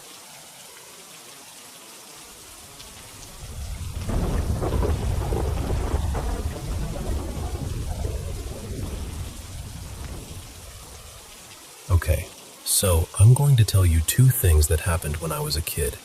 And I'm not exaggerating when I say I hated the bedroom wing of my parents' house. It wasn't just, oh, it's dark and spooky. It was this constant feeling like I wasn't meant to be there alone. I'd catch movement out of the corner of my eye. Once, just once, I watched a little sound-activated toy kick on in total silence, like it had heard something I couldn't. And the hallway. Ugh. My parents had these carved wooden masks hanging up, kind of tribal style, and I swear, they felt like they were watching. Even in the daytime, they made my skin prickle. So, that's the vibe. Now here are the two moments I still can't fully explain. The first one happened when I was about 6 or 7. I had this dream that my cousin, let's call him Milo, was quizzing me with trivia questions.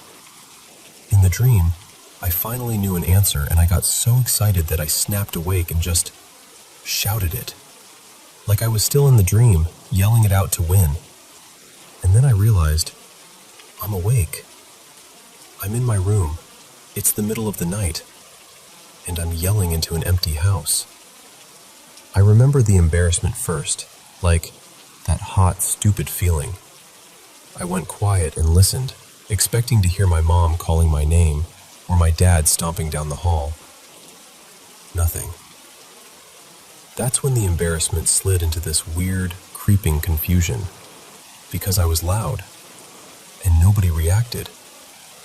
So I looked around my room, trying to orient myself, and my eyes landed on the wardrobe at the foot of my bed. It was just a plain, freestanding wardrobe. 2 doors, no mirror, nothing fancy. On top, I kept a few stuffed animals lined up like little guards. That's what it always looked like. But in that moment, it didn't. It was like one of the ward doors was slightly open, or like there was some middle shelf I'd never noticed. And one of my teddy bears, this tan one I'd had forever, was sitting inside, kind of slumped forward. And I swear to you, it was rubbing its eyes, like a sleepy kid, like it had just woken up. I remember just staring, trying to make my brain fit what I was seeing into something normal. Like, okay, I'm still half dreaming. It's fine. My eyes are playing tricks. And then it turned around, and its eyes were bright. Not reflective, not caught the moonlight. They were this warm, metallic glow, like amber or gold, and they were too bright to belong in a dark room. I tried to scream, I really did, but my voice wouldn't come out right, like my throat seized. The only thing I managed was this pathetic little high squeak that got stuck halfway. And I did the most kid thing imaginable. I dove under my blanket and pulled it up to my nose like that would save me from whatever that was. I stayed frozen for a few seconds, listening so hard it felt like my ears were straining. Then I peeked out. The wardrobe was normal. Both doors shut. The teddy bears were all on top where they'd always been. Everything looked perfectly ordinary, like my room had never been anything else. And here's the part that messes with me. I didn't run. I didn't wake my parents. I didn't even cry. I just decided it was over. Like my brain snapped a folder shut and shoved it deep away. I remember clicking, okay, fine, we're not doing that. The second experience happened later, months or maybe a year after. The timeline is blurry, but the feeling isn't. By then, I had this habit of sneaking into my parents' room at night. Not every night, but enough that it was normal for me. I'd wake up in my own bed, feel that awful, wrong feeling about the hallway and those masks, and I'd shuffle into their room and wedge myself between them. One night, I'd already done that. I was safe, warm, squished between my mom and dad. Then I woke up again. The bedroom door was closed, but it had those textured glass panels, warped enough that you can't see details, just shapes and movement. And I saw someone out there, a silhouette, moving slowly along the hall. At first I thought it was my brother, let's call him Jonah, because who else would be walking around at night? But the shape didn't move like a sleepy kid going to the bathroom. It was hunched, low, almost dragging its steps, like it was tired in a way I couldn't name. I lay there, wide awake, watching it cross that glass. And then it stopped. And it turned its head toward the door, toward me. And through that warped, blurry glass, I saw the same thing. That soft gold glow, those eyes. Not bright like headlights, more like embers, like something alive in the dark. I didn't even think. I instantly went limp and shut my eyes and did this perfect performance of sleeping. You know when you're a kid and you suddenly become an Oscar-winning actor because you're terrified? That. A few seconds passed. I cracked my eyes open just a sliver. The silhouette was moving again, slowly, away down the hall, toward my brother's room. And again, I did something that still confuses me. I let myself believe it was my brother. I told myself I'd imagined the eyes. I rolled over and went back to sleep like that explanation was good enough. But later, days later, I replayed it and realized how little sense it made. Jonah didn't walk like that. He wasn't up wandering at night. And even if he had been, what kid has glowing gold eyes? Those are the only 2 times I ever saw them. The gold eyes. Twice, and both times I felt awake. Really awake. The first time I remember the embarrassment so clearly that, oh my God, I just yelled for no reason feeling. The second time I remember the exact thought. Why is Jonah up? Why is he walking like that? And the wild part is, I didn't connect those 2 memories until much later. Like, years later. For the longest time, I only told people the teddy bear one, and it never clicked that both stories had the same detail. Same glow. Same color. Same looked right at me feeling. Eventually, when I hit puberty, the fear of that bedroom hallway faded. It just loosened its grip. I could walk through there without my stomach dropping. But something else started happening instead. I started getting these weird hunches. Not dramatic, not I predicted a car crash kind of stuff. More subtle. Like I'd suddenly feel moved to say something, even if it didn't match what I was thinking, and then later it would turn out to be exactly the thing someone needed, or exactly what was about to happen. It's honestly kind of boring when I try to explain it out loud, but it's eerie when it happens. Like, the feeling is calm and certain, and then reality catches up. And I don't know what you believe, but I still can't decide if those were dreams bleeding into waking life, or if I was seeing something real and my kid brain just didn't have the tools to deal with it. But I'll tell you this, I can still picture that wardrobe. I can still picture that hallway glass. And I can still feel what it was like to be looked at